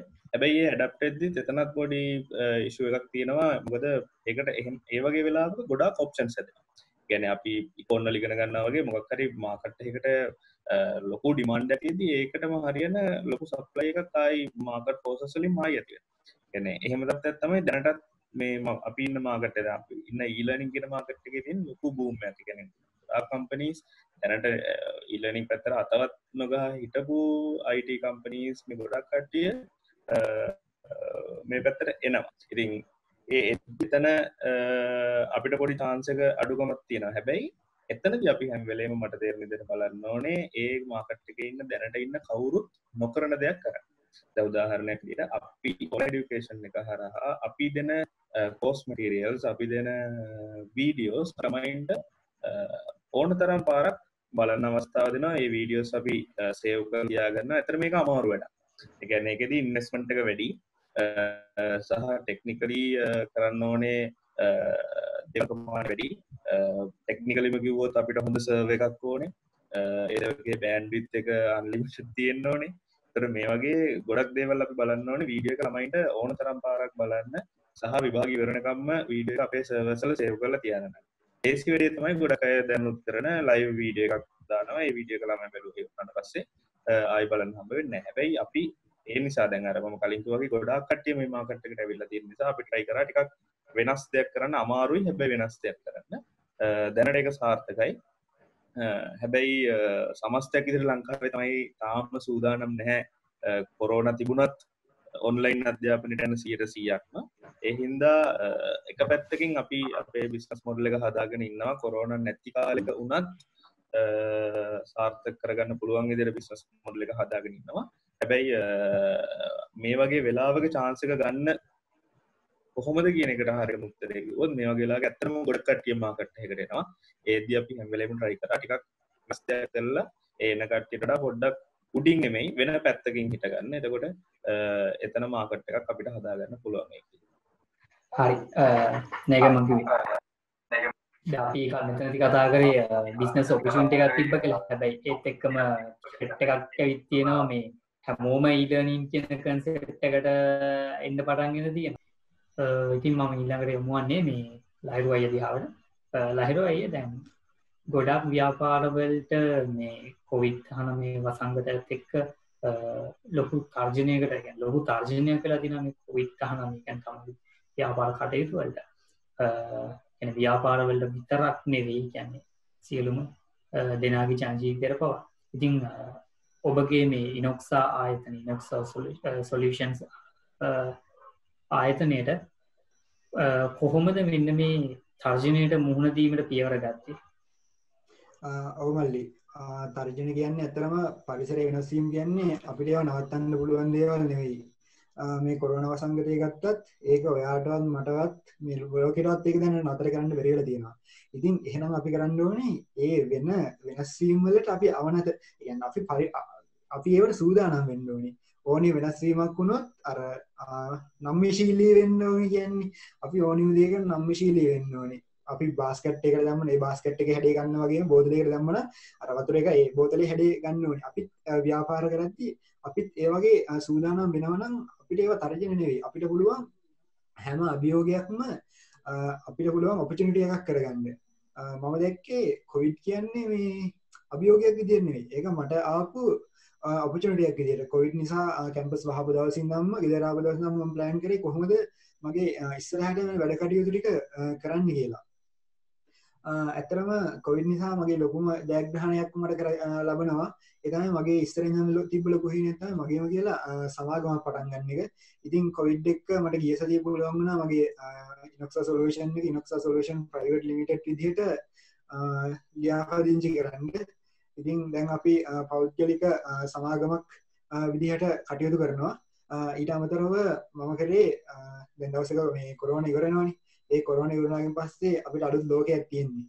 ඉතින් ඒ අලුත් ලෝකෙදී මම කොහොමද මගේත් එක්ක තියෙන අනිත් ව්‍යාපාර වලට මම අභියෝගයක් එන්නේ.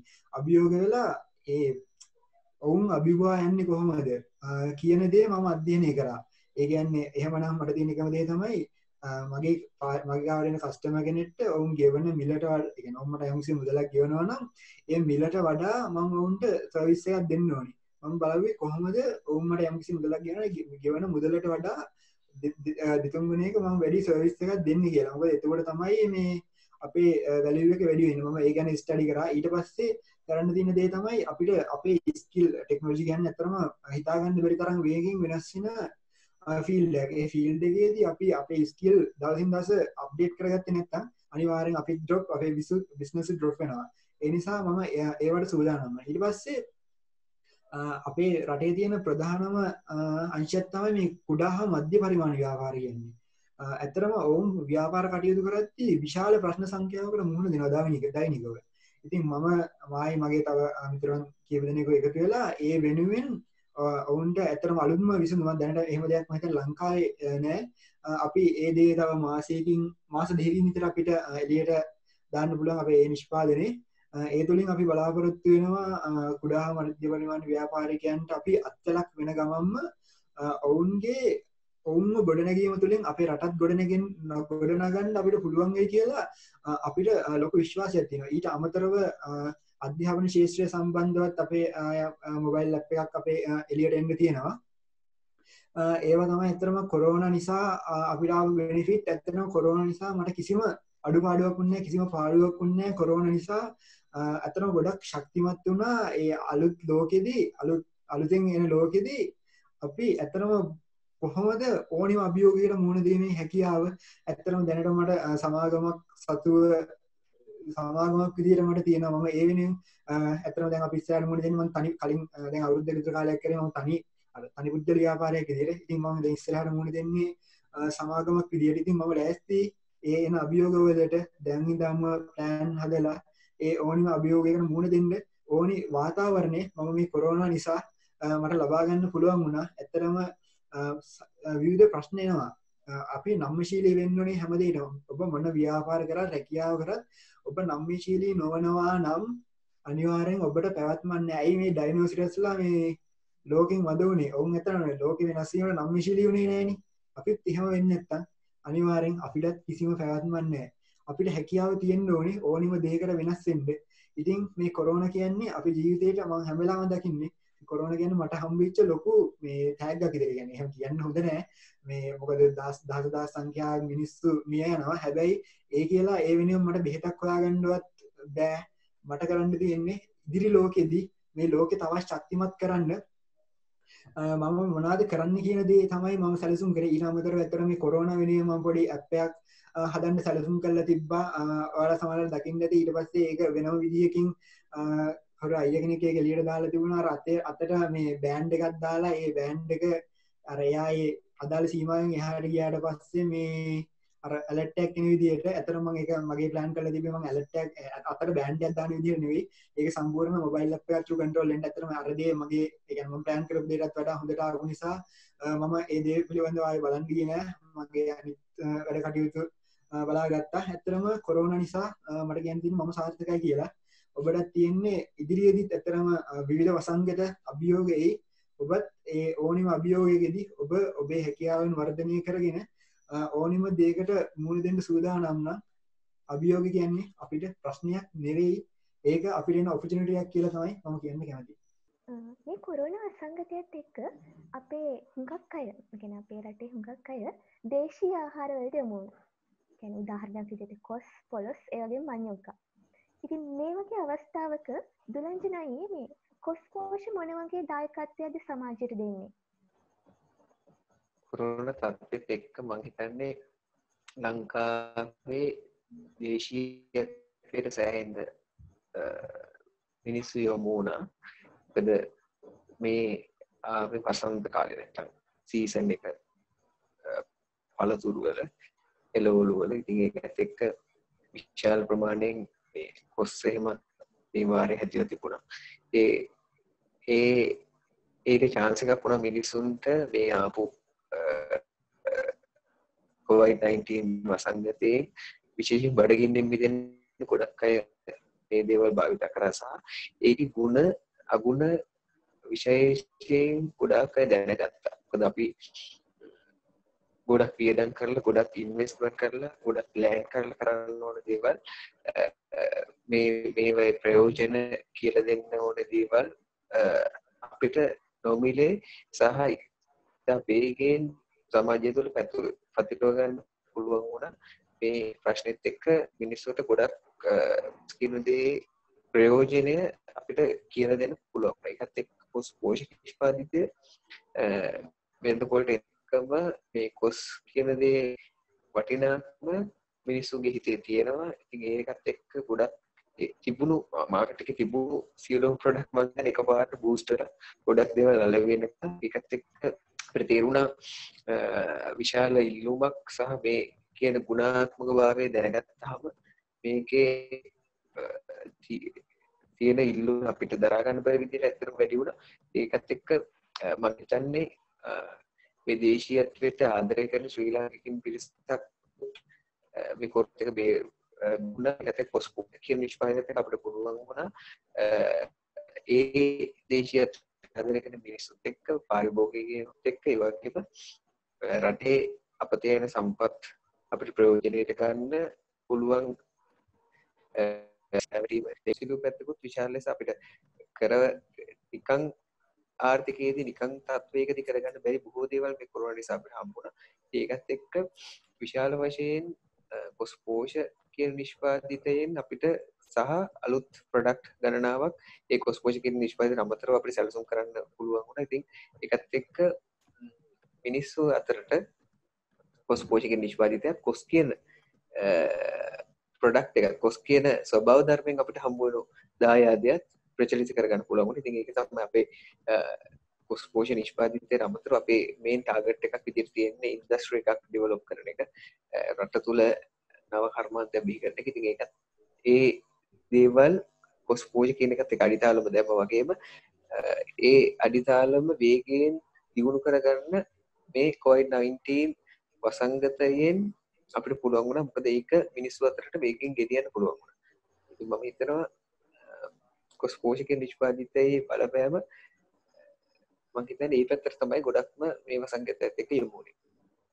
මම මේ කෘෂි කර්මාන්තයේ පැත්තෙන් ලොකු වාසිදායක තත්ත්වයක් තියෙනවා නේද දුරන්දන. ඒ කියන්නේ දැන් උදාහරණයක් කිව්වොත් හැම ඉන්ඩස්ට්‍රි එකක්ම වගේ නැවතෙද්දී ඇග්‍රිකල්චර් සෙක්ටර් එක විතරක් දිගටම කරගෙන යනවා. මොන වාසිදායකද නේ ඉන්ඩස්ට්‍රි එක නැවතුණත් ඇත්තටම කෘෂි කර්ම ශාස්ත්‍රයේ විශාල දියුණුවක් විශාල බූස්ට් එකක් තියෙනවා. ඉතින් ඒක බැලුව තියෙනවා සහ මිනිස්සු රැල්ලක් විදියට විශාල වශයෙන් මේක වවන්න ගත්තා. අපි හොයාගෙන ගිහිපු අපි හොයලා දෙන්න ගිහිපු ගොඩක් දේවල් මිනිස්සු සෝත්සාහයෙන් හොයාගත්තා. ඉතින් අපිට ලොකු මහන්සියක් ඉතුරු වුණා ඒ වැඩෙත් එක්ක සහ මම හිතන්නේ අපිට හොඳම chance එකක් සුනාමියෙන් පස්සේ නැත්නම් 2009 යුද්ධයෙන් පස්සේ අපිට ගන්න බැරි වුණු ලොකුම chance එක මම හිතන්නේ COVID-19 වලින් පස්සේ රටට ගන්න පුළුවන් වෙයි. මොකද මිනිස්සු චර්යාව සහ පිටරටවල් වල තත්ත්වය සහ ලංකාවේ තියෙන වාසිදායක තත්ත්වයත් එක්ක කෘෂි කර්ම ශාස්ත්‍රය අපේ කෘෂි කර්ම ශාස්ත්‍රයේ අදුදායකත්වයට සාපේක්ෂව කාර්මික ශාස්ත්‍රයට සාපේක්ෂව දැක්වුවට කාර්මික ශාස්ත්‍රයේ තියෙන දියුණුභාවය අපේ කෘෂි කර්ම ශාස්ත්‍රයට ඇප්ලයි කරලා ඒකින් කෘෂි කර්ම ශාස්ත්‍රය නංවන්න පුළුවන් විදිහේ විශාල දෙයක් අපිට මේ COVID-19 වසංගතයත් එක්ක කරන්න පුළුවන්. මොකද කෘෂි කර්ම ශාස්ත්‍රය නවතින්නේ නැහැ. කෘෂි කර්ම ශාස්ත්‍රය නැතුව මිනිස්සුන්ට ජීවත් වෙන්නත් බෑ. සහ පරිසරයෙන් හම්බ වෙන ගොඩක් දේවල් මේ COVID-19 එක්ක හම්බුණා. මොකද මේ දවස්වල ඕන පැත්තක බැලුවොත් අඹ පොස් රඹුටන් පරිසරයෙන් ලැබෙන දේවල් අඩු කරලා නැහැ අපිට. ඒකත් එක්ක පරිසරේ වටිනාකම පරිසරය විසින් කියලා දීලා තියෙනවා. සහ COVID-19 එක්ක කෘෂිකර්ම ශේත්‍රයේ වැදගත්කම රටට විශාල වශයෙන් ඔප්පු වුණා. ඉතින් ඒ දේවල් රටට ප්‍රයෝජන ගන්න මේ COVID-19 වසංගතේ මිනිස්සුන්ට ආශිර්වාදයක් වේවි කියලා මම හිතනවා. මොකද කොස්පෝෂ විතරක් නෙවෙයි, කොස් විතරක් නෙවෙයි, මේ අපතේ යන දේවල් උදාහරණ විදිහට වට්ටක් පිපිඤ්ඤ ඕන දෙයක් මේ රටේ නිෂ්පාදනය කරන්න පුළුවන් දේවල් මිනිස්සු උත්සාහ නොගන්න දේවල්. ඉතින් ඒවත් එක්ක මිනිස්සු නව මානවලට යොමු වෙනවා කියලා අපිට පේනවා සහ නව උත්පාදන වලට යොමු වෙලා තියෙනවා. ඉතින් ඒක ඇත්තටම රටට ආශිර්වාදයක්. හිතන්නේ COVID-19 හරහා විශාල ආශිර්වාදයක් සිද්ධ වුණා. මිනිස්සු සොයාගත්න නොහිතපු දේවල්, මිනිස්සු අතහැරලා දාපු දේවල්, මිනිස්සු අර පුහු මානසිකත්වයක් ඔස්සේ දුවපු පුහු දේවල් ඔස්සේ යන්න ගතිපු ජීවන රටාව ටිකකින් පැත්තකට තියලා තමන්ගේ පවුලත් එක්ක ජීවත් වෙලා බොහොම අර සාමකාමී සහ නිදහස් ජීවන රටාවකට මේ COVID-19 අපි උරුම කරා කියලා මම හිතන්නේ. මම හිතනවා මොකද ඒක අපිට ලොකු ආශිර්වාදයක් සහ ව්‍යාපාර වලට, කෘෂිකර්ම ශිෂ්ට ව්‍යාපාර වලට ලොකු හානියක් වෙලා නැහැ. කෘෂිකර්ම ගොවියා ලොකු හානියක් වෙලා නැහැ මම හිතන්නේ. කවුරුත් බඩගින්න ඉඳලා නැහැ. දන්න තරමට බඩගින්න මැරලත් නැහැ. ඒක නිසා ව්‍යාපාර නැගිටීවි ඉස්සරහට සහ කෘෂිකර්ම ශිෂ්ට වේගෙන් දියුණු වෙයි කියලා මම හිතනවා. ඔව් අර කිව්වා වගේ ලංකාවට තියෙන ලොකුම කම්පිටිටිව් ඇඩ්වාන්ටේජ් එක කියන්නේ ආර්ථිකම වශයෙන් ලොකුම තියෙන වාසිදායකම ක්ෂේත්‍රයක් විදිහට කෘෂිකර්මය හඳුන්වන්න පුළුවන්. ඉතින් ලංකාවට මේ අවස්ථාවේදී මේන්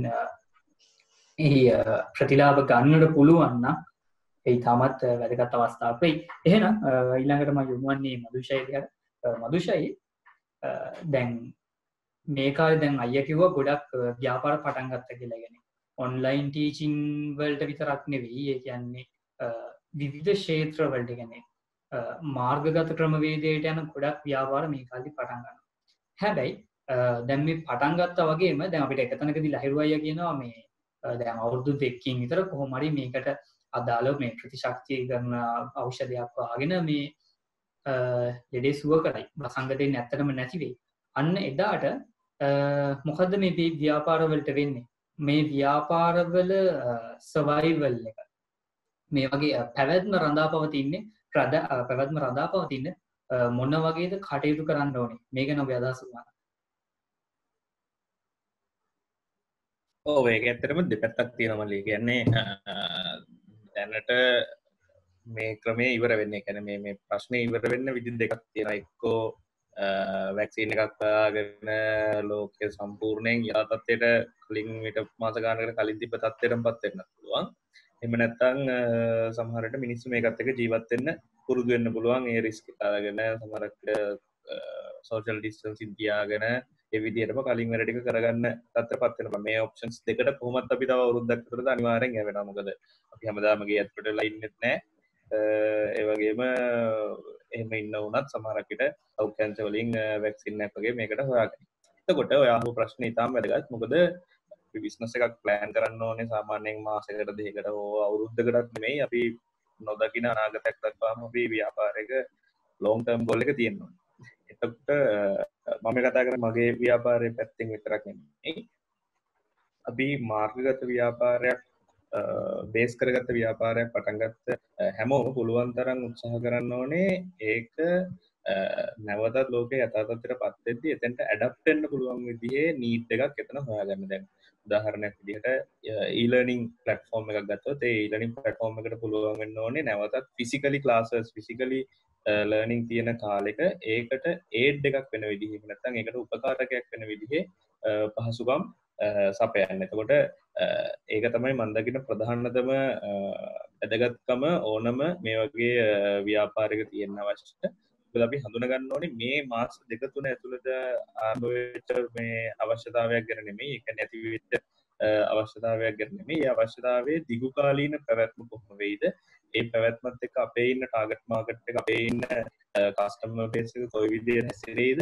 ඒ හැසිරීමත් එක්ක අපි ඉස්සරහට ගන්න ඕනේ ඒගොල්ලන්ගේ ඒ හැසිරීමට අපි අනාගතයේ උපකාරයක් වෙන්නේ කොහොමද කියලා. මොකද වර්තමානයේ ළමයි සම්පූර්ණයෙන්ම 100% ඔන්ලයින් ලර්නින් පැත්තට ගියත් තව අවුරුද්දක් දෙකක් යද්දී ඒක ඒ විදිහට වෙන්නේ නැහැ. ෆිසිකල් ක්ලාසස් තියෙන ගමන් තමයි අපිට ඊ-ලර්නින් පැත්තට යන්න වෙන්නේ. එතකොට අපි බලන්න ඕනේ අපි හදලා තියෙන ප්ලැට්ෆෝම් එක කොච්චර ඇඩැප්ටබල් කියලා. ඒ කියන්නේ අපිට ඒක කොච්චර දුරට වෙනස් කරගෙන ෆිසිකල් තියෙන ක්ලාස් එකකට ඒඩ් එකක් වෙන ගමන් ඒ ප්ලට්ෆෝම් එක පවත්වාගෙන යන්න පුළුවන් ද කියලා. ඒකට එතන තමයි මට තේරෙන විදිහට ඕනම බිස්නස් එකක සක්සස්ෆුල්නස් එක තියෙන්නේ. මොකද තව ටික දවසක් යද්දි කොහොමත් මේ ගැටලුව සාමාන්‍යීකරණය බවට පත් වෙනවා.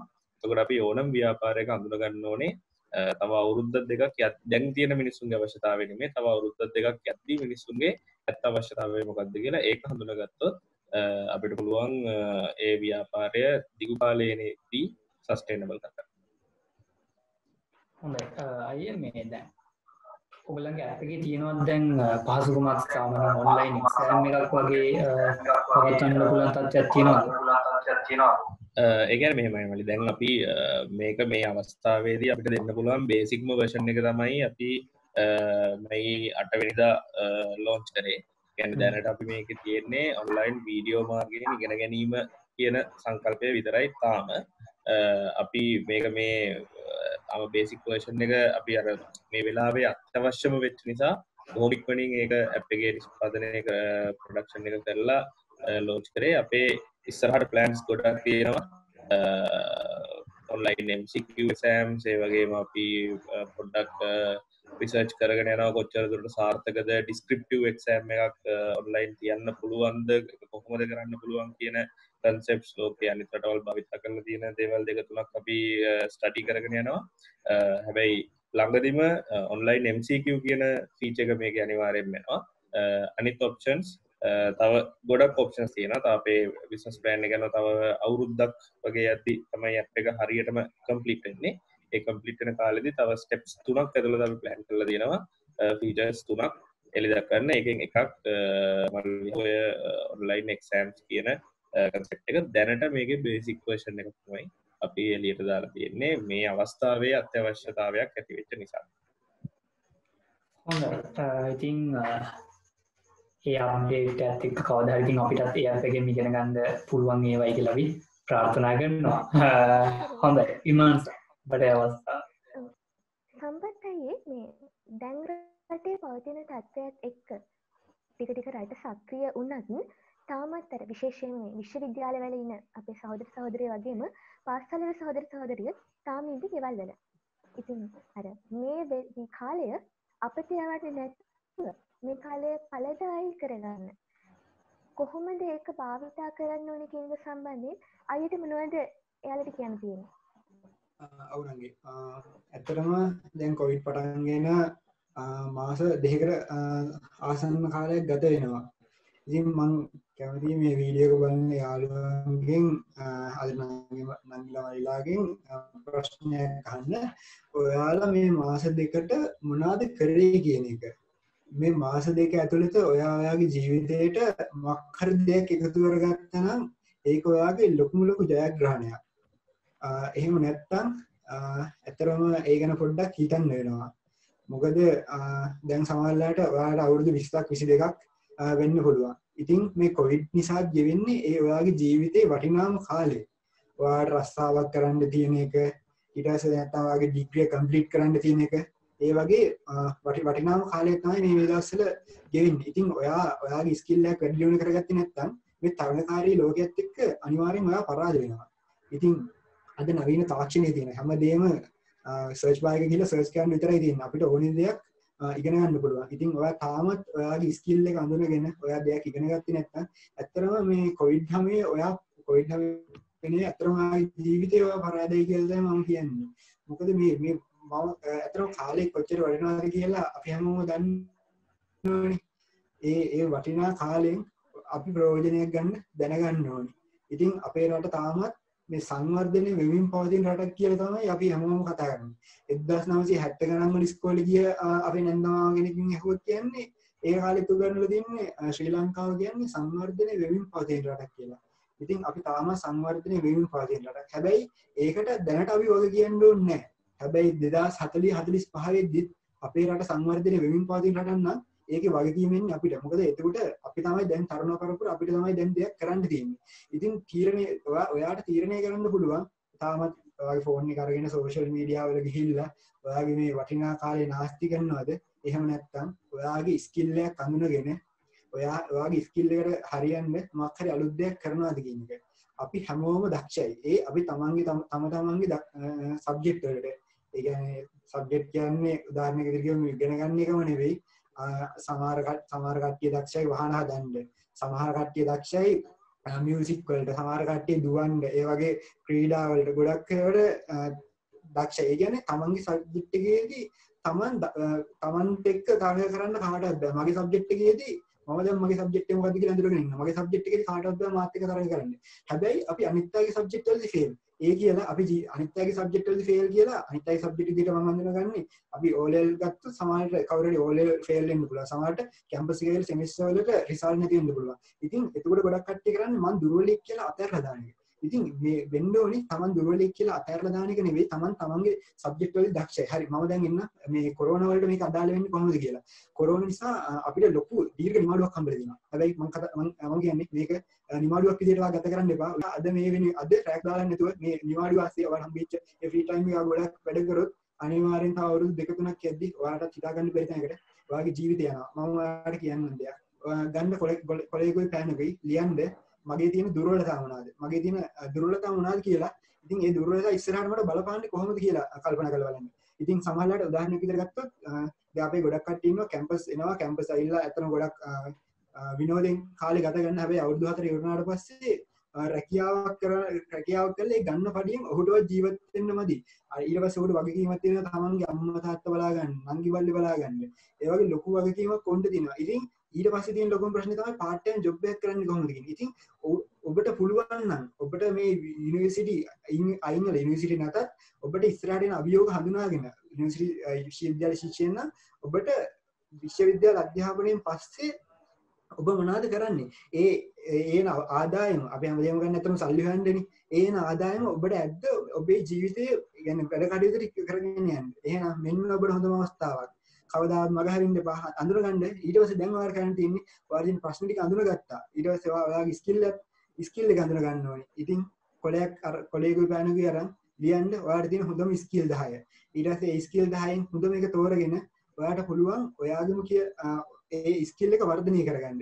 එහෙම නැත්නම් ඒ ස්කිල් එක වර්ධනය කරගෙන ඔයාට පුළුවන් ඒ ස්කිල් එක පාවිච්චි කරලා යම්කිසි අලුත් දෙයක් කරන්න. මොකද අපේ රටට අවශ්‍ය වෙන්නේ නව නිර්මාණ. මම කිව්වා අපේ රට තාම සංවර්ධනය වෙමින් පවතින රටක් කියලා. ඉතින් මේක මේ සංවර්ධනය වෙමින් පවතින රටක් නම් මේක වෙනස් කරන්න ඕනේ වෙන්නේ විශ්වවිද්‍යාලයෙන් අවුට් වෙන හැම මේ විශ්වවිද්‍යාල ශිෂ්‍යයම මේ ජොබ් එකක් බලාගෙන රජයේ ජොබ් එකක් බලාගෙන යන එක නෙවෙයි. ඔවුන්ට කරන්න තියෙන දේ තමයි නව නිර්මාණයක් කරන එක. ඇත්තටම මෙතන මගේ සහෝදර 4 දෙනා ඉන්න ඇත්තටම මේ විශිෂ්ට නිර්මාණයක් මන්ද අපේ ලංකාවට අවශ්‍ය වෙන්නේ මේ දේ තමයි. හැමදාම අපි දේශපාලනයේ විවේචනය කර ඉන්නවට වඩා අපි අපේ මහන්සියෙන් දෙයක් කරනවා නම් අනිවාර්යෙන් දවසක අපිට පුළුවන් මේ තව අවුරුදු 10ක් 15ක් යද්දි අපේ රට ලෝකෙම තියෙන විශිෂ්ට රටක් කරන්න. ඉතින් මේ තියෙන්නේ ඒ chance එක. දැන් මම ඔයාලට කිව්වා ඔයාගේ ස්කිල් ටික ලියන්න කියලා. ඊට පස්සේ ඒ ස්කිල් වලින් හොඳම ස්කිල් එක තෝරගන්න. හැබැයි ඔයාලා ස්කිල් එක නැත්තම් ඔයා දුක් වෙන්න එපා. ඔයාලට තමයි ඊළඟට තියෙන හොඳම අවස්ථාව තියෙන්නේ. ඉන්ටර්නෙට් එකේ ගිහලා සර්ච් කරන්න. මොනවාද වර්තමානයේ තියෙන අවස්ථාවන් කියලා. ඉතින් ඒ කියන්නේ වර්තමානයේ වැඩිම ට්‍රෙන්ඩ් එකක් තියෙන්නේ. සර්ච් කරලා බලන්න 2025 2030 මොනවාද වැඩිම ට්‍රෙන්ඩ් එකක් තියෙන්නේ කියලා. ඔයා දැම්ම ඉගෙන ගන්න පටන් ගන්න. ඔයාට මේ අද ඉගෙනගෙන හෙට උදේට බිස්නස් එකක් පටන් ගන්න, අලුත් දෙයක් හොයාගන්න බැරි වෙයි. අවුරුදු 2-3ක් අරගෙන හිමීට මහන්සි වෙන්න. හැබැයි ඒ මහන්සියේ ප්‍රතිඵල ඔයාට අනිවාර්යයෙන්ම තව අවුරුදු 5-6ක් ඇතුළත හම්බ වෙනවාම ඔයාට අන් කිසිවෙකුටත් අභියෝග කරන්න බැරි තැනකට ඔයා යනවා. ඔයාගේ ස්කිල් එක හඳුනගෙන ඔයාගේ ජීවිතේත් ගොඩ දාගත්තා. ඊට අමතරව ඔයාගේ ස්කිල් එක පාවිච්චි කරලා අපේ මේ පුංචි රට ලෝකේ තියෙන විශිෂ්ට රටක් කරන්න ඔයාට පුළුවන්. ඉතින් අපේ ආර්ථිකයත් ගොඩ දාගෙන අපේ රටත් ගොඩ දාගන්න පුළුවන් මේ සුවිශේෂී කාලයක් තමයි ඔබට හම්බෙලා තියෙන්නේ. ඉතින් long term plan එකක් හදන්න මම ලබන ඒ කියන්නේ plan එකක් හදාගෙන මම මෙහෙම ඒ කියන්නේ step by step මෙහෙම කරනවා අවසානයේ මෙතෙන්ට යනවා කියලා. ඉතින් කවුද ස්ටීව් ජොබ්ස් මට මතක විදිහට එයා කියලා තියෙනවා එයාට කැලයක් කපන්න හම්බ වෙනවා නම් පැය 6ක කාලයක් එයා පැය 4ක් කරන්නේ පිහිය පොර මුහත් කරන්නේ කියලා. ඉතින් මේ හම්බෙලා තියෙන ඔබට ඔබේ හැකියාවන් මුහත් කරගන්න තව තවත් ඔබ ශක්තිමත් වෙන්න කිසිවෙකුටත් ඔබ නිවැරදිව මේ සියල්ල කරගත්තා නම් අනිවාර්යෙන් මේ කොරෝනා වලින් පස්සේ එන අලුත් ලෝකෙදී ඔබව පරද්දන්න වෙන කාටවත් බැරි වෙනවා.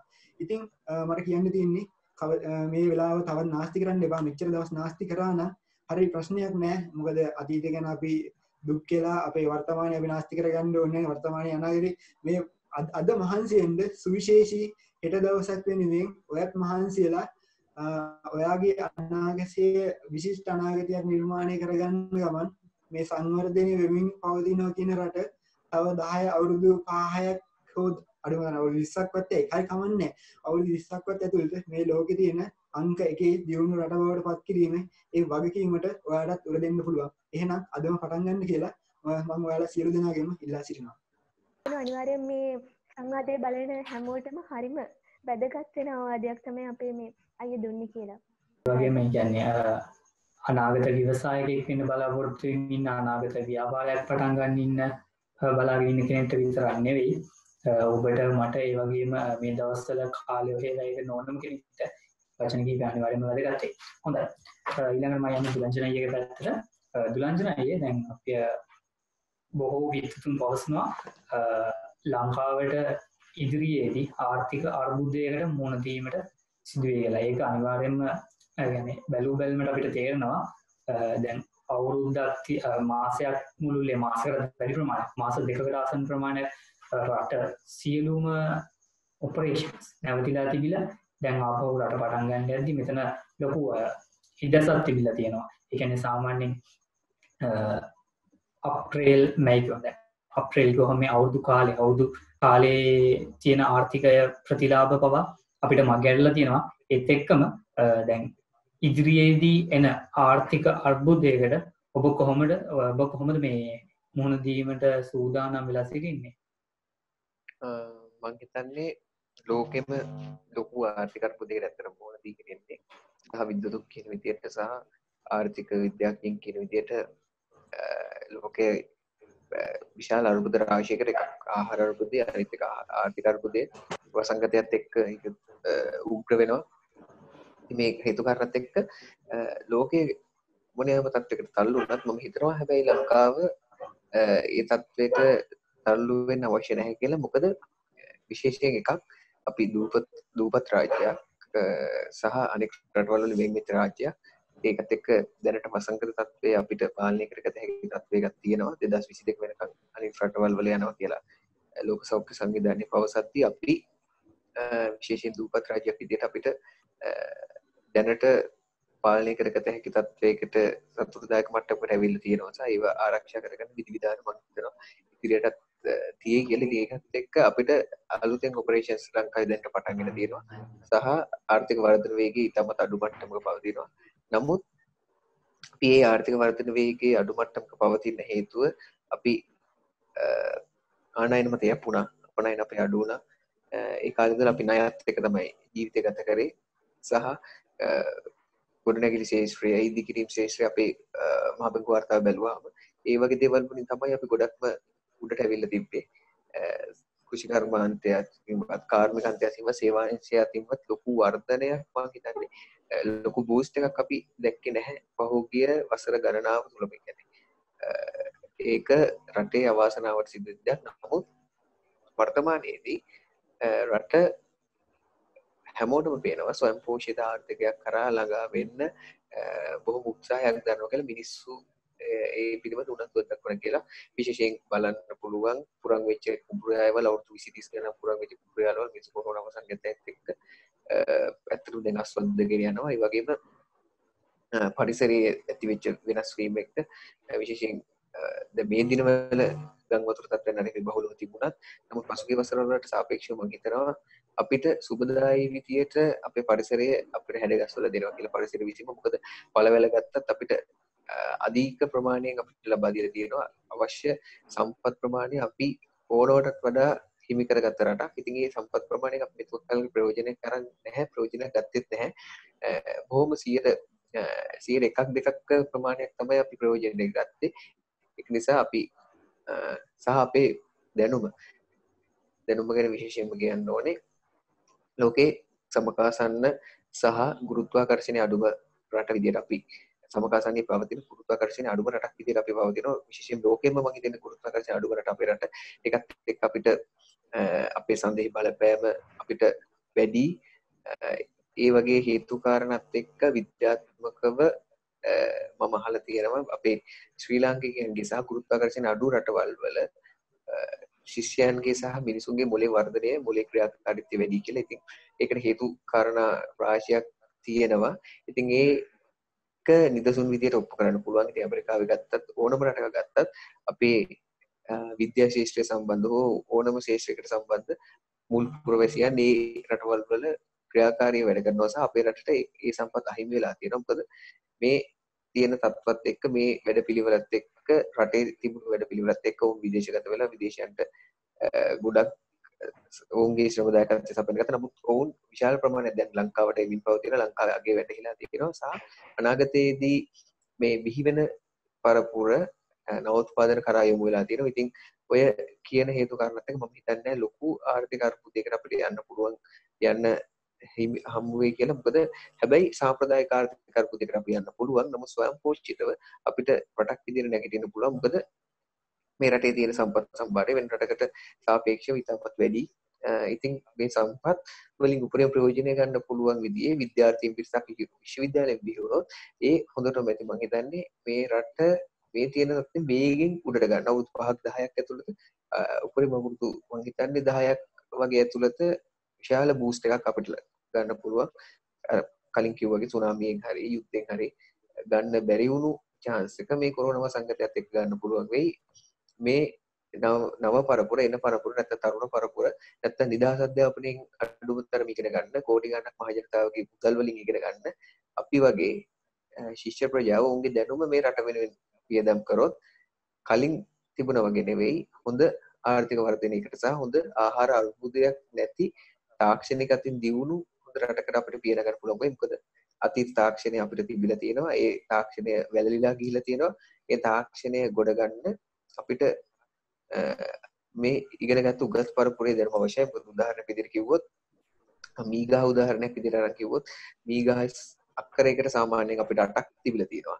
කලින් මම හිතනවා ওই විදේශ ආක්‍රමණ එන්න කලින් අක්කරයකට මීගස් 8ක් තිබිලා තියෙනවා. මේ මීගහේ ඇට කාලා වවුල්ලු කුඹුරු උඩින් යද්දි කුඹුරට වසුරු කරද්දී ඒ වසුරු ගිනි පෙට්ටියක තරම් ප්‍රමාණයක යූරියා කිලෝ 2ක් පමණ අඩංගු වෙනවා කියලා විද්‍යාඥයෝ හොයාගෙන තියෙනවා.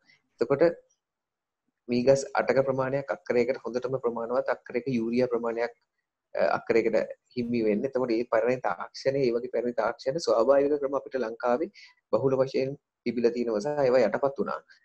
ඉතින් ඒ ක්‍රම සොයන්න ගොඩක් තරුණ පරපුර දැන් යොමු වෙලා තිනවා සහ දැනුවත්වම කෘෂිකර්ම දෙපාර්තමේන්තුව, යෝජන සේවා දෙපාර්තමේන්තුව වගේ දෙපාර්තමේන්තු මට්ටමින් දැන් මේ තාක්ෂණ දැනුම හොයාගෙන යනවා. ඉතින් ඒකත් එක්ක මම හිතනවා අපිට සුබදායි අනාගතයක් රටට ඉතිරි වෙයි කියලා සහ දේශීය නිෂ්පාදන වලට හොඳ ඉල්ලුමක් සහ කාබනික නිෂ්පාදන හොඳ ඉල්ලුමක් හැදීගෙන යනවා. මිනිස්සු වෙනස් වුණා. අනිවාර්යයෙන්ම මේ රටේ තරුණ පරපුර මේක මම හිතන්නේ මේ වැඩසටහන අහන තරුණ පරපුර වෙනස් වුණා. ඒකෙන් ලොකු දෙයක් කරන්න පුළුවන්. 10ක් වෙනස් වුණොත් එක්කෙනෙක් වෙනස් වුණොත් තව 10කට කියන්න පුළුවන්. ඒ 10 තව 10කට කියන්න පුළුවන්. ඒකට 100යි. ඒ 10 තව 10කට කිව්වම 1000යි. මම හිතන්නේ 5 පාරක් 6 පාරක් යද්දී අපිට 10000 20000 30000 සහ මුළු රටටම මාසයක් දෙකක් ඇතුළත මේක ගෙනියන්න පුළුවන් හරියට උනන්දු වෙනවා. ඒක නිසා නිදහස් අධ්‍යාපනය ලැබෙන විශ්වවිද්‍යාල ශිෂ්‍යයින්ගේ පරම යුතුයකමක් වෙනවා මේ රට ගොඩ ගන්න එක සහ මේ රටට සේවය කරන එක. රටකට නෙවෙයි තමන්ගේ රටට තමන්ගේ රටේ මිනිස්සුන්ට සේවය කරන එක. ඒක නිසා මම හිතනවා මේ අර්බුද වලට අපිට සාර්ථකව විසඳුම් මේ විද්‍යාර්ථය තුළින්ම හොයන්න පුළුවන් සහ මේ රටේ මිනිස්සුගේ දැන් පරිවර්තනයත් එක්ක ඉස්සරහට අපිට හොයාගන්න පුළුවන්. මේ මොකද නවෝත්පාදනත් දැන් කෙමෙන් බිහි වෙනවා.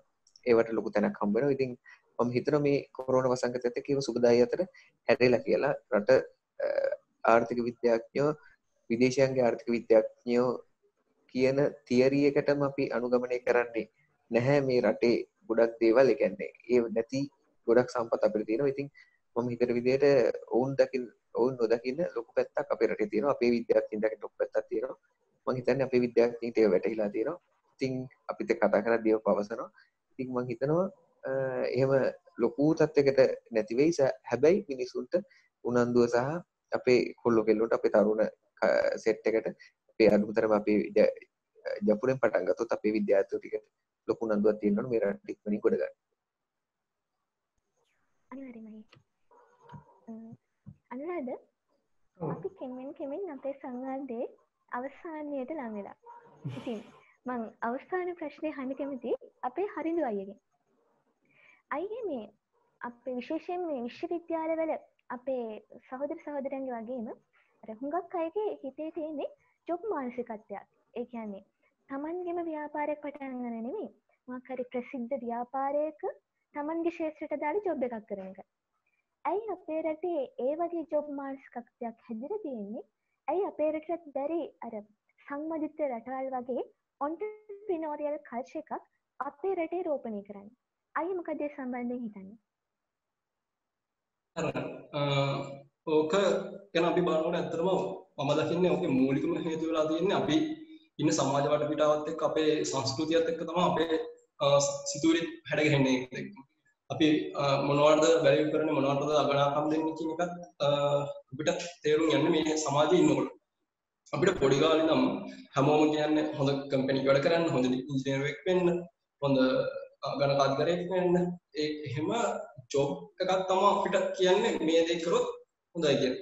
ඒ process එක තුල ඒ socialization process එකත් එක්ක තමයි අපි වැඩිදියුණු වෙන්නේ ඉස්සරහට එන්නේ. අපි ambition එකක් ඇහුවා අපි කියන්නේ හැමදෙස්සම මොකක් හරි ජොබ් රෝල් එකක්. කවදාවත් බිස්නස්මන් කෙනෙක් වෙනවා කියන කට්ටිය කොහොම අඩුයි. එහෙම කිව්වත් ගොඩක් අය ප්‍රචාරය වෙන්නේ කරන්න එපා ඔයගොල්ලන්ට ප්‍රශ්න වැඩි. ඔයාලට බිස්නස් එකක් කරන්න පුළුවන් දෙයක් ඉගෙනගෙන දෙයක් ජොබ් එකක් කරන්න. ඒක තමයි හොඳ රෙපියුටඩ් කම්පැනි එකකට වැඩ කරන්න. එන්නේ වගේ socialization process එකක් තමයි අපිට පොඩි කාලේ ඉඳන්ම තියෙන්නේ. එහෙම තියෙන කට්ටිය ඇත්තටම අපේ ගත්තොත් කැම්පස් එකට එන්නේ බොහොම සුළු පිරිසක්. ඒක ලක්ෂ 3ක් විතර කරද්දි 27000 30000 අතර වගේ ප්‍රමාණයක් තමයි කැම්පස් එකක් ඇතුළත දෙන්නේ. එතකොට එහෙම එන කට්ටිය අපි කියනවා සමාජයේ ඉන්න හොඳම දැනුම තියෙන කට්ටිය කියලා. ඒ කට්ටිය ජොබ් එකක් බලාගෙන කරන්නේ ලංකාවේ එහෙම කිව්වොත් ජොබ් ක්‍රියේටර්ස්ලා නැති වෙනවා. ඇත්තටම බලුවොත් එම්ප්ලොයිමන්ට් එකෙන් 2.8ක් වගේ තමයි දැනට කම්පැනි එක ඕන කෙනෙක් එම්ප්ලොයර් කෙනෙක් තත්ත්වයේ ඉන්නේ 100%ක් වගේ ගොඩක් පොඩි ප්‍රමාණයක්. ඒකට මූලිකම හේතුව විදිහට මම නම් හිතන්නේ මේ සෝෂලයිසේෂන් ප්‍රොසෙස් එකත් එක්ක අපි දකින කෝණය. අපි ජොබ් එකක් කරලා නිකන් ඉන්න බලන තත්ත්වයකට ඇවිල්ලා දිනවා. මේකත් එක්ක අපි කැම්පස් පැත්තත් බලුවොත් අපි අවුරුදු 24ක් ඉගෙනගෙන තව කෙනෙක්ට ජොබ් එකක් කරනවා. අපි අවුරුදු 24ක් කියන්නේ තව අවුරුදු 24ක් වගේ කාලයක් තමයි අපිට ජීවත් වෙන්න වෙන්නේ. කිසිම ප්‍රශ්නයක් නැහැ. ලෙඩ රෝගයක් නැද්ද? ඒකට අවුරුදු ජීවිතෙන් භාගයක් ගත කරලා එතනින් එහාටත් අපි තව වාට හරි වැඩ කරනවා නම් අපේ නිදහස නැති වෙනවා. ඒක ප්‍රශ්නයක්. හැබැයි අපිට මෙහෙම ප්‍රශ්නකුත් තියෙනවා. හැමෝටම ඔන්ටර්ප්‍රනර් කෙනෙක් වෙන්න පුළුවන්. එහෙම ප්‍රශ්නකුත් තියෙනවා. එතකොට හැමෝම ඔන්ටර්ප්‍රනර්ස් වෙන්නත් ඕන. එතනදී අපි දකින්න ඕනේ Tamanට ඒ ස්කිල් එකක් ඇත්තටම තියෙන්නත් ඕනේ. සහ ඒකට උවමනාවක් තියෙන්න ඕනේ. Taman දකින්න ප්‍රශ්නයක් ඒ ප්‍රශ්න විසඳන්න Taman උවමනාවක් තියෙන්න ඕනේ. ඒ දේවල් ඇති වෙන්න බාහිර පරිසරයේ ගොඩක් සාධක බලපාන. අපි ගත්තොත් කැම්පස් එක දැන් මම කිව්වා ගොඩක් සංවර්ධිත රාජ්‍ය ඔන්ටර්ප්‍රනරියල් කල්චර් එකක් තමයි තියෙන්නේ කියලා. දැන් අපි ගත්තොත් ගොඩම ප්‍රසිද්ධ සිලිකන් වැලි USA. ඒක බිහි වෙලා තියෙන්නේ කැම්පස් ප්‍රමාණය බේස් කරගෙන. එතකොට ඒ කැම්පස් ආශ්‍රිතව ස්ටාර්ට්අප්ස් කල්චර් එකක් හැදෙනවා. ඒ කල්චර් එකට ඕන ඉකෝසිස්ටම් එක හැදෙන්න සිලිකන් වැලි කියන ඇමරිකාව. ඒ වගේම අපිට ඒ වුණාට සිලිකන් වැලි කියන්නේ අවුරුදු ගාණක් හැදිච්ච ප්ලේස් එක. දැන් ඒ වගේ එකක් එක්ක අපිට කම්පෙයාර් කරන්න බෑ. මොකද අපි තාම ඉන්නේ ඩෙවලොපින් කන්ට්‍රි එක ලෙවල් එක. ඒ හින්දා අපිට බලන්න පුළුවන් අපේ කැම්පස් ආශ්‍රිතව දැන් ඔන්ටර්ප්‍රනරියල් කල්චර් එක ඩෙවලොප් කරන්න ගොඩක් දේවල් වෙනවා.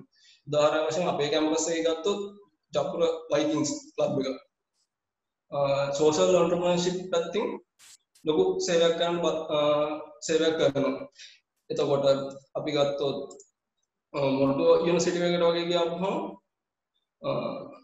ඒගොල්ලෝ කරනවා මෝරා වෙන්චර්ස් කියලා ප්‍රෝග්‍රෑම් එකක්. ඊට පස්සේ ෆ්‍රන්ටියර් ශ්‍රී ලංකා, ජෝන් කිල්සෙක්ස් මේ වගේ ගොඩක් ස්ටාර්ට්අප්ස් වලට ඉස්සරහට එන්න අවස්ථාව දෙන දේ කම්පිටිෂන්ස් ඒ වගේම ලෙක්චර් සීරීස් වගේ දේවල් ගොඩක් ඉස්සරහට ඇවිල්ලා තියෙනවා. අතන මේක ගොඩක් හොඳ දෙයක්.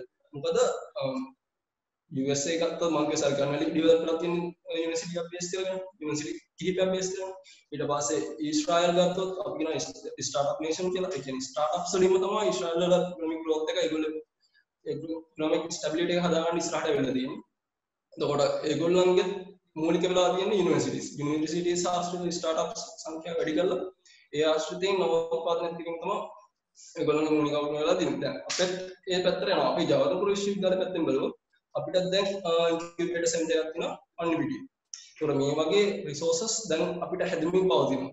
මේවා ඇත්තටම අපිට තියෙන වාසි ඒ වුණාට ඇත්තටම මේ දේවල් අපේ සහෝදර සහෝදරියෝ පාවිච්චි කරනවා කියන එකේ ලොකු ප්‍රශ්නයක් තියෙනවා. තව අපි මේ පැත්ත බලනකොට ස්ටාර්ට්අප්ස් වල සහ අන්ඩර්ග්‍රැජුවේට්ස්ලා කට්ටිය යොමු වෙන්නේ නැත්තේ මොකද කියලා බලනකොට තව හේතුවක් තමයි උචරකට බේසින් බිස්නස් එකක් ආරම්භ කරන්න පුළුවන්. ඒකට අපි ගන්නවා ඉන්ඩෙක්සස් තියෙනවා. easy of starting a business, ඊට පස්සේ doing a business ඒ වගේ තියෙනවා ඉන්ඩෙක්සස්. ඒවා ආශ්‍රිතව බලනකොට අපි රටවල් 190ක් අතරින් 99 වෙනි ස්ථානයේ වගේ ඉන්නවා. ඇත්තටම ඒ ස්ථානය ඒ කියන්නේ අපි නරක මන් නෙමෙයි. ගොඩක්ම හොඳ තත්ත්වයක නෙමෙයි ඉන්නේ. අපි මීඩියම් ලෙවල් එකේ තමයි ඉන්නේ. මේ වගේ අංශ වලින් ඇත්තටම දිනුවක් අපි මේ ඉස්සරහට එන ඉන්ඩෙක්සස් වල ඒ කියන්නේ ඇත්තටම අපිට පහුගිය අවුරුදු වල අපිට පුළුවන් වුණා බිස්නස් එක රෙජිස්ටර් කරගන්න ඕන නම් සම්පූර්ණයෙන්ම ඔන්ලයින් ප්ලැට්ෆෝම් එකකින් ඔක්කොම රෙජිස්ට්‍රේෂන් කටයුතු කරගන්න. ඒ වගේම රෙගියුලේෂන්ස් බලපාන්නේ ඒවා ඊට පස්සේ එක එක ලෝන් ස්කීම්ස් ආවා. ඒ වගේ වගේ ඇත්තටම අපිට බිස්නස් එකක් ඉස්සරහට කරගෙන යන්න පහසු වෙනවා. ඒක තමයි ඇත්තටම මූලිකවම මේ ඉන්ඩෙක්සස් වලින් ඉස්සරහට එන්න අපිට හැකියාව හම්බුනේ. ඒතකොට මේවත් එක්ක බලනකොට අපිට මේ මොන පහසුකම තිබ්බා ඇත්තටම ඔන්ටර්ප්‍රනර් කියන එක්කෙනා මොන වගේ බුද්ධිලයක් වෙන්න එයාට ඇත්තටම ලහිරු කිව්වා එයාට අනිවාර්යෙන් අපි මොකක් හරි එක ස්ට්‍රීම් එකක හොඳ පරතරටම ඉගෙන ගන්න ඕනේ ඩීප් ලර්නින් කෙනෙක් වෙන්න ඕනේ. අපි හිතමු දැන් අපි කැම්පස් ආශ්‍රිතව අපහම අපි මැනේජ්මන්ට් කරන කට්ටියක් ඉන්නවා කම්පියුටර් සයන්ස් ඊට පස්සේ මැනේජ්මන්ට් වලත් කොටස් වලට බෙදෙනවා බිස්නස් ඇඩ්මිනිස්ට්‍රේෂන් මාකටිං ඒ වගේ බෙදෙනවා. ඒ වගේ බලද්දි දැන් ස්ටාර්ට්අප්ස් වලට වැඩිපුරම යොමු වෙලා තියෙන්නේ කම්පියුටර් සයන්ස් පැත්තේ කට්ටිය 140ක් වගේ ලංකාවේ දැන් තියෙන ස්ටාර්ට්අප්ස් වලින් 140ක් වගේ ඉන්නේ කම්පියුටර් සයන්ස් පැත්තේ ස්ටාර්ට්අප්ස්. ඒතකොට මැනේජ්මන්ට් සයිඩ් එකට එන්නේ 130ක් වගේ ප්‍රමාණයක්. එතකොට මේකට මේ වෙනස වැඩිම ප්‍රමාණයක් කම්පියුටර් සයන්ස් පැත්තෙන් ඉන්න එක හේතුවක් තමයි ඒගොල්ලන්ට ක්‍රියේටිව් අයිඩියා එකක් ආවොත් ඒගොල්ලන්ට ඒක එක්ස්පෙරිමන්ට් කරන්න ගොඩක් නොලෙජ් එක තියෙනවා. ගොඩක්ම දැන් හැදෙන්නේ සමාජයේ ගොඩක් ප්‍රශ්න වලට සොලියුෂන්ස් ඉදිරියට මොබයිල් ඇප්, වෙබ්සයිට්, සොෆ්ට්වෙයාර්ස් ඒ දේවල්. එතකොට එහෙම වෙද්දී ඒගොල්ලන්ට ගොඩක් chances තියෙනවා. හැබැයි ඔන්ටර්ප්‍රනර් කෙනෙක් වෙද්දී එයාට ඇත්තටම මල්ටි ඩිසිප්ලිනරි এডুকেෂන් එකක් තියෙනවා. ඒ කියන්නේ අපි එකක ගොඩක් හොඳට ඉගෙන ගන්නවා වගේම අපිට අනිත් ඒරියාස් ගැන හොඳ දැනීමක් තියෙන්න ඕනේ. නැත්නම් අපිට මැනේජ් කරගන්න බෑ. අපි හිතමු අපි මම software developer කෙනෙක් කියලා මට management දැනුමක් තිබ්බේ නැත්නම් මට marketing දැනුමක් තිබ්බේ නැත්නම් මට මේක කොහොමද මාකට් කරගන්න කියලා හරියට දසව නැති වෙන්න පුළුවන්.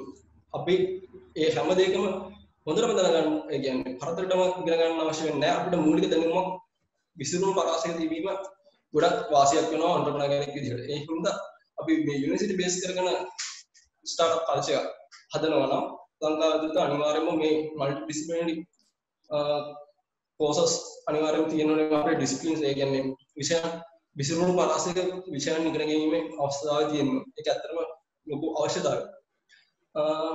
සහ අපිට කැම්පස් එකක් ඇතුලේ අපි ගොඩක් වෙන්නේ ලෙක්චර් එකක් අහන් ඉන්නවා. අපිට ඩිස්කෂන් පැත්තට යනවා ගොඩක් අඩු එකක් අපි ස්ටුඩන්ට්ලා විදිහට අපි ඩිස්කෂන් එකකට මැලිකමක් දක්වනවා. සහ ඉන්න ප්‍රමාණය වැඩි වීම වගේ දේවල් මතත් ඒ වගේ දේවල් තීරණය. මට මේ ඩිජිටල් වලට මූලික වෙච්ච එක කරුණක් තියෙනවා. අපිට එක කෝස් මොඩියුල් එකක් තිබ්බා බිස්නස් ඉනෝවේෂන් කියලා. ඇත්තටම ළමයි අපි 7 දෙනයි කරේ. අපේ තුෂාරස මතක් කරන්න ඕනේ. තුෂාරස එක්ක අපි හැමදාම ඩිස්කෂන්ස් තිබ්බේ ලෙක්චර් එක පුරාවට. එතකොට අපි ඒකෙන් ගොඩක් දුරට තියෙන ප්‍රශ්න අතරම කතා කරා. ඩිජිටල් වලටත් එද්දි අපි මුලින්ම මේ ප්‍රශ්න දැක්කම අපි කට්ටිය කතා කරා. එතකොට ඒ දේවල් හම්බෙච්ච ඒ හම්බෙච්ච මොටිවේෂන් එක පොඩි ගෲප් එකක් ඇතුලේ ඒ කතා කරලා ප්‍රශ්න වලට උත්තර හොයලා සහ ගුරුවරයාත් එක්ක හොඳ සම්බන්ධතාවයක් තිබුණා. මේක ගොඩක් රුලක් වුණා ඩිජිටල් වල හදද්දී. ඒක තමයි ඒ වගේ තමයි අපි ඉස්සරහට ස්ටාර්ට්අප් බේස් කල්චර් එකට යද්දී අපිට බිස්නස් කරද්දී අන්ඩර්ග්‍රැජුවේට්ස්ලා විදිහට අනිවාර්යයෙන්ම මෙන්ටර්ස්ලා වගේ සපෝට් එකට කට්ටිය ඕනේ නම් ඒ වගේ බෑග්ග්‍රවුන්ඩ් එකක් අපිට හැදෙන්න ඕනේ. එතකොට සහ අපි තව ගත්තොත් කලින්ම කතා කරා ඊශ්‍රායල් USA ඒ රටවල්. එතකොට ඊශ්‍රායල් වගේ ගත්තොත් ඊශ්‍රායල් තමයි GDP එකකින් වැඩිම percentage එක 4.7 so 4.2 මේ ඉන්වෙස්ට් කරන්නේ රිසර්ච් ඇන්ඩ් ඩෙවලොප්මන්ට් වලට. USA ගත්තොත් ඒගොල්ලෝ 2.7ක් වගේ තමයි ඒගොල්ලන්ගේ රිසර්ච් ඇන්ඩ් ඩෙවලොප්මන්ට් වලට වෙන් කරන්නේ. එතකොට ලංකාවේ ගත්තොත් 0.1ක් වගේ ප්‍රමාණයක් තමයි රිසර්ච් ඇන්ඩ් ඩෙවලොප්මන්ට් වලට යන්නේ. එතකොට ලංකාවේ නවෝත්පාදන බිහිවීම අඩු වෙන්න ඒකත් එක්ක හේතුවක්. අපි ඉස්සරහට යන්න ඕනේ නවෝත්පාදන වල ඉන්න. අපි ස්ටාර්ට්අප් බේස් ඉකොනොමි එකකට නම් ඉන්න ඕනේ. අපිට අනිවාර්යයෙන්ම R&D වලට ලොකු ඉන්වෙස්ට්මන්ට් එකක් වෙන් කරන්න ඕන. GDP එකකින් ඒ දේවල් වලින් තමයි ඇත්තටම අපිට මේ ආර්ථිකය ගොඩ ගන්න පුළුවන්. ඇත්තටම ලංකාවේ අපිට ගොඩක් සම්පත් හිටියා. දැන් මේක අපි දැක්ක මේ පීරියඩ් එක ඇතුළත අපිට වෙන්ටිලේෂන් මැෂින්ස් හදපු සහෝදර හිටියා. මොරටු යුනිවර්සිටි එකෙන් හදලා තිබ්බා. ICU beds අපේ යුනිවර්සිටි එකේම සහෝදර හදලා තිබ්බා. මාස්ක් ඊට පස්සේ ගොඩක් දේවල් කරලා තිබුණා. මේ කාලය ඇතුළත අපි ගොඩක් ප්‍රශ්න වලට. එතකොට ඒ කට්ටියට ඒගොල්ලන්ගේ රිසර්ච් ඇන්ඩ් ඩෙවලොප්මන්ට් වලට මේ ෆන්ඩ්ස් හම්බ වෙනවා. මේගොල්ලන්ට දිරිගැන්වීම අපිට පහසුවෙන් කරගන්න පුළුවන් පරිසරයක් තියෙනවා. ඒතර මේක ලොකු සපෝට් එකක් වෙයි ඉන්න ඔන්ටර්ප්‍රනර්ස්ලාට ඉස්සරහට එන්න. හැබැයි මේ මොන දේ තිබ්බත් බෑ. ඇත්තටම ඔන්ටර්ප්‍රනර් කෙනෙක් වෙනවා මොන ප්‍රශ්න තිබ්බත් ඒ තමන්ට ඕන දේ කරන්න පුළුවන් හැකියාවක් තියෙනවා. මොකද තමන් මොකක් හරි ප්‍රශ්නයක් දකිනවා. ඒ ප්‍රශ්නේ විසඳන්න මූලිකවම ඒ ප්‍රශ්නේ විසඳන්න අරමුණක් තියෙනවා. අපිට හිතුණා මේ තොරතුරු මිනිස්සු දැනගන්න අනිවාර්යෙන් දැනගන්න ඕන කියලා. ඒකෙන් ගොඩක් ප්‍රශ්න නැති කරගන්න පුළුවන්. දැන් අපි ගත්තොත් විතර සම්බන්ධව අපි කිලෝ එකක් එළවලු කැරට් කිලෝ එකක් ගන්න ගානේ දෙකෙන් පන්දුකට වඩා අඩු ප්‍රමාණයක් තමයි ගොවියට හම්බෙන්නේ. ඇත්තටම එයා තමයි ලොකු මහන්සියක් දරන්නේ ශ්‍රමයක් කැප කළා ඒ වගාව කළා පළදාව ගන්න. ඒකට එයාට හම්බෙන්නේ ලොකු ප්‍රතිලාභ. ඒක අතරමැදි ගොඩක් හරහා එන හින්දා කට්ටියට පොඩි විදිහට බෙදලා ගියාට පස්සේ ඒක ලොකු මිලක් වෙලා අපිට අන්තිමට එනවා. ඇත්තටම අපි හිතන්නේ දේවත් පරිසරයක් තමයි අන්තිමට ගොවියට හම්බෙන්නේ. ඒතර ඒක හැම්බෙන්න ඕනේ නැහැ. ගොවියට හොඳ මිලක් අනිවාර්යෙන් ලැබිය යුතුයි. හැබැයි මේ මිල ගොවියා දැනන් හිටියනම් මේ අන්තිම කස්ටමර්ට යන්නේ මේ මිල. අන්තිම කස්ටමර් දන්නවනම් මේ මිලට තමයි ගොවියට හම්බෙන්නේ කියලා. ඒගොල්ලෝ උනා හිතනවා අපි මේ දේ මෙහෙම වෙන්න දෙන්න ඕනේ නැහැ කියලා. ඒ හින්දා අපිට ප්‍රශ්නයක් දැක්කොත් අපිට ඒක විසඳන්න ලොකු ආසාවක් තියෙනවා. ඒ ආසාව තිබ්බ නැත්නම් අපිට ඒක ඉස්සරහට අරන් යන්න බෑ. ඒ වගේම කලින් මදුසාන අයියත් කිව්වා ප්‍රශ්නයක් තිබ්බොත් ඒ ප්‍රශ්නේ පවතින කාලය opportunity of window කියන. කෙටි කාලයක් නම් ඒ ප්‍රශ්නේ තින්නේ අපිට ඒකට සොලියුෂන් එකක් දුන්නා කියලා අපිට කාලයක් පවත්වාගෙන යන්න බෑ බිස්නස් එක. ඒ හින්දා අපි බලන්න ඕනේ මේක දීර්ඝ කාලයක් පවතින බිස්නස් එකක්ද කොහොමද කියන ඒ දේ තීරණය කළා. අපි හැබැයි මූලික අරමුණ මුල ගන්නත් හොඳයි. මූලික අරමුණ මුදල් කරගත්තොත් එතන දෙන්නේ අපිට අපේ ප්‍රශ්නේ විසඳීම පැත්තක දාලා අපි මුදල් අරමුණකට යනවා. ඒ හින්දා අපි ප්‍රශ්නේ මූලික කරගෙන ඒක විසඳන්න කටයුතු කරොත් එතනින් අපිට මුදල් ලැබෙන මාර්ගයක් ඉබේම සැකසෙන්න ඉඩ තියෙනවා. ඉබේම නෙමෙයි අතන ඉබේම කියන එක වැරදි. අපිට ඒ මාර්ගයෙන් මුදල් ලැබෙන මාර්ගයක් තියෙනවා.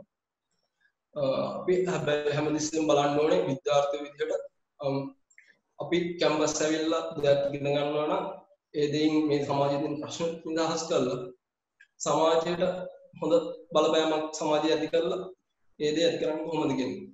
ඇත්තටම ස්ටාර්ට්අප් කල්චර් එකක් හදනවා නම් කැම්පස් යන අය වගේම හැමෝම බලන්න ඕනේ තමන්ට පුළුවන් නම් දෙයක් හොඳට කරන්න. ඒ දේ කරන්න. කරද්දී තමන්ගේ ප්‍රශ්නයක් මොකක් හරි දකින්න දේ විසඳන්න කටයුතු කරන්න මූලික අරමුණ ඒක කරගන්න.